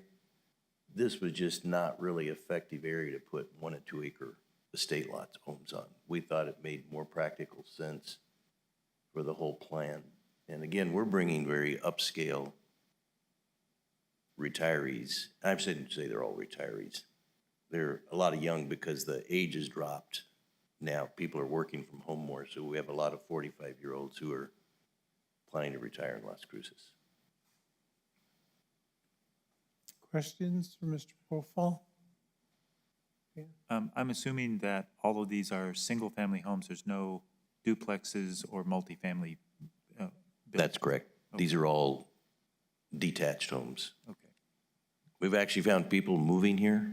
We had some areas zoned for attached townhomes, but we really found people, even though they've lived in California where they had a lot of attached product or on the East Coast, they're moving to New Mexico because they want a little more space. So we found even those people that are used to that, they like that 5 feet, which gives you 10 feet between houses. Anybody else? Okay, thank you. I can add these homes will average from 1,800 to 2,400 square feet. There's one little area up here where we made 90-foot lots within this. These lots here are all 90-foot fronts. Those will be homes up to 3,000 feet. And then one reason we added a lot of these lots that we planned, even though we're asking for 50 feet, and we didn't show it on this, we made them 55 because we're finding all these people want bigger garages. They're all moving here with lots of stuff, so a third of the house sometimes is a garage. Thank you. Any questions? Thank you very much. Does anyone want to speak in favor? Oh, Eileen, do you have a list? Yes, Billy Haney.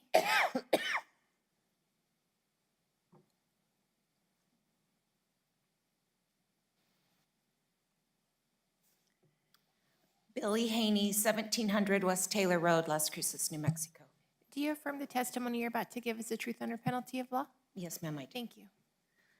Good afternoon. Thank you for having us today. I'm Billy Haney. I'm a third-generation Realtor, and I've been licensed since 2005.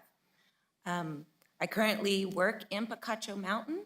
I do represent sellers and buyers all over Doña Ana County. And I will tell you, currently on the market in Picacho Hills, there's only 2 small lots left. So there is nothing for my clients to buy because nothing's developed over there. So if they want something small, I have to take them way across town. They don't particularly want to live in Metro Verde. They don't really want to live in Sonoma Ranch. It's high density, back to back, it's loud. It's just not for them. So I see a real need for it. I've sold every lot in Picacho that I could find that's smaller for my clients, and there's only 2 left. So I'm in huge support. I've helped 80 families move into the Willows, and many more buy in the Picacho Hills area on smaller lots. Thank you. Thank you. That was the only person that had signed up. Okay. Yeah, I guess, yeah, go ahead, if you could be quick. Appreciate your time. Been waiting here with you as well. I do want to, Before I need to swear you in, okay, please state your name and address for the record. Timothy Archuleta, 1620 Stone Ridge Court, Las Cruces, New Mexico.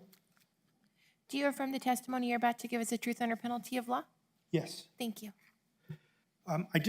My name is Tim Archuleta. I'm here to address this variance request. I'm not opposed to it. I actually approve what Bob is trying to do there by making the lots larger and gives them a little bit of a chance to maybe even have a bigger house on the property. I did want to participate so that I could get, on the record what was planned. So that's the main reason that I'm here. The other concern that I do want you guys to be aware of is, in developments like this, there aren't sidewalks. And so when you're looking at density, you see the activity in the neighborhood, a lot of people walking, and I just want it to be safe for folks. So I do want to thank Bob for giving us a briefing on that, but I'm not here to oppose what he's requesting. Thank you. Thank you.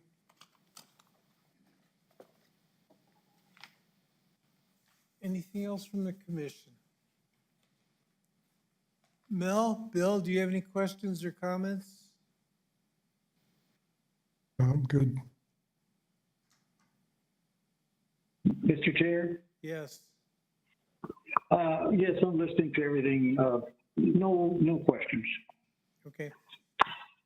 So since there's no questions, I'll entertain a motion.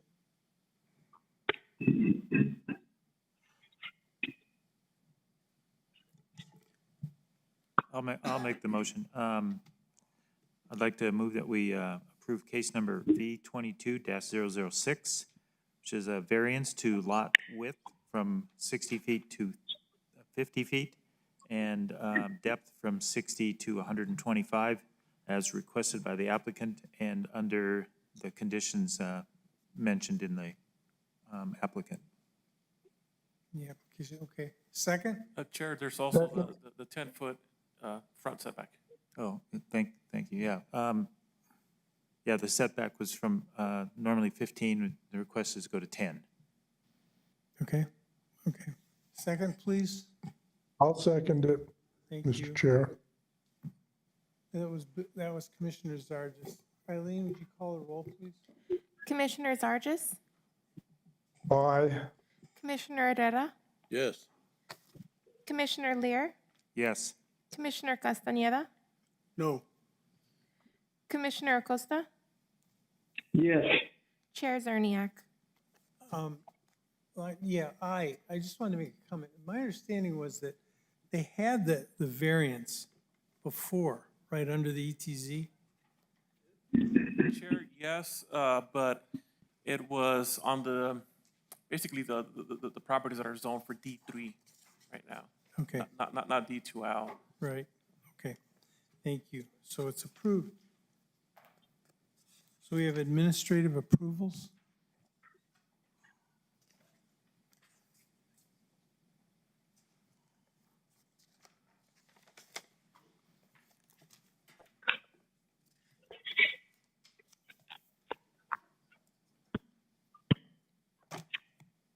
So for this item, just real quickly, 41 new single-family dwellings in the month of September.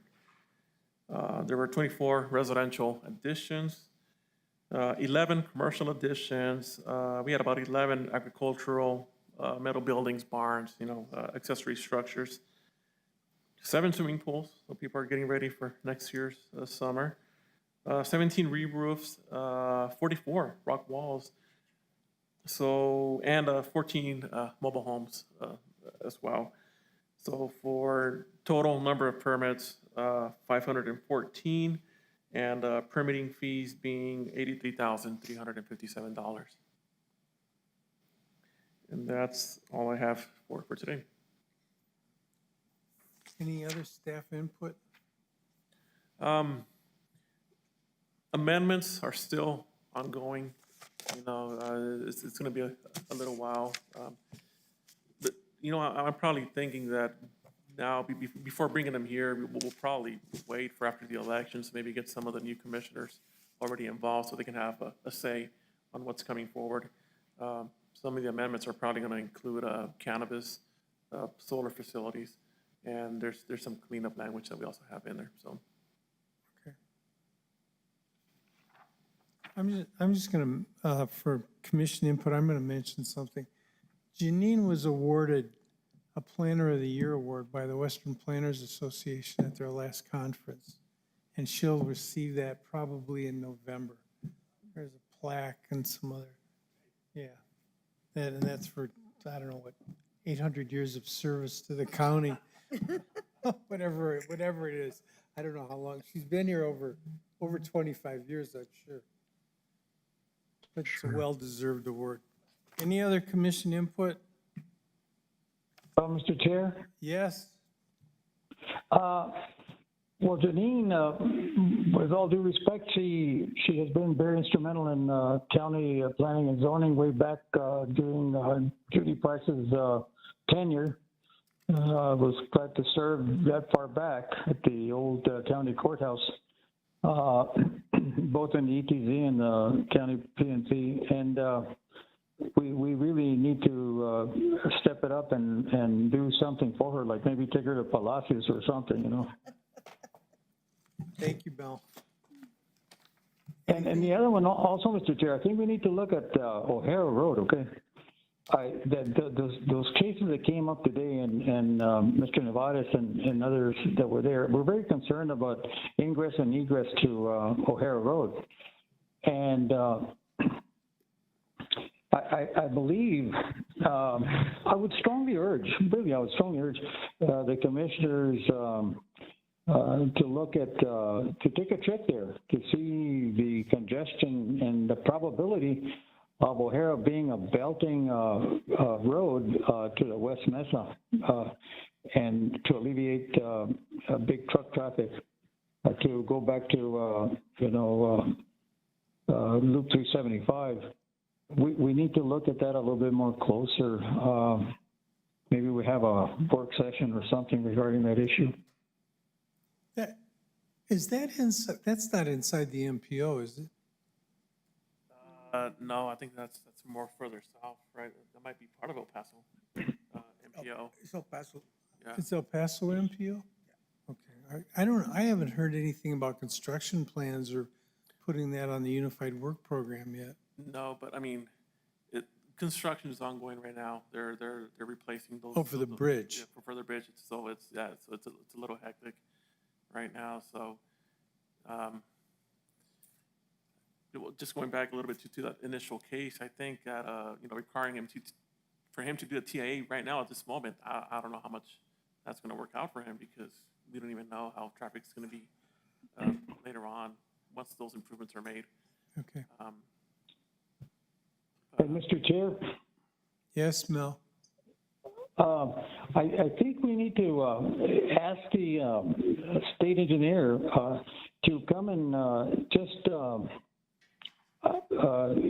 give us a brief synopsis to let us know what are the future plans and how far up the line they are.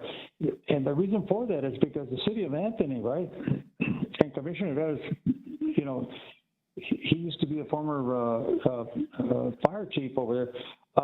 He knows better the area than all of us. But the thing is that I do believe that that the state should come and let us know so we can have, you know, better planning for that sector there between Highway 478 due east on O'Hara Road.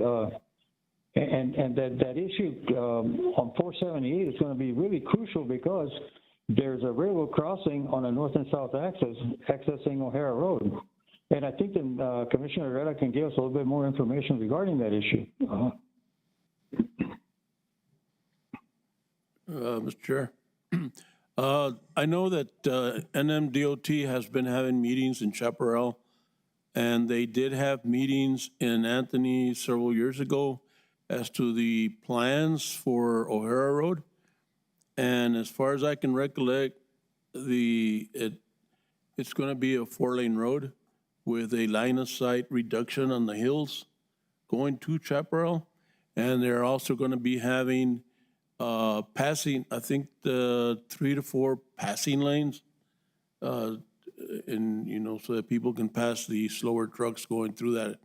But to echo your concerns, I do believe that maybe somebody from staff can be able to get a hold of DOT and maybe make a small presentation on the master plan for future road work and construction in that area. Albert, can you take a look into that? See if the district engineer can talk about it or? I'll reach out to them. Okay. Isn't that a hazardous, it's not hazardous waste, but isn't that where they're gonna move hazardous materials?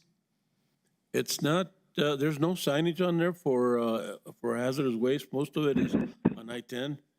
But if they do connect from the West Mesa to 54 or 357, that might change, and that would be a question that DOT might be able to answer. Okay, okay.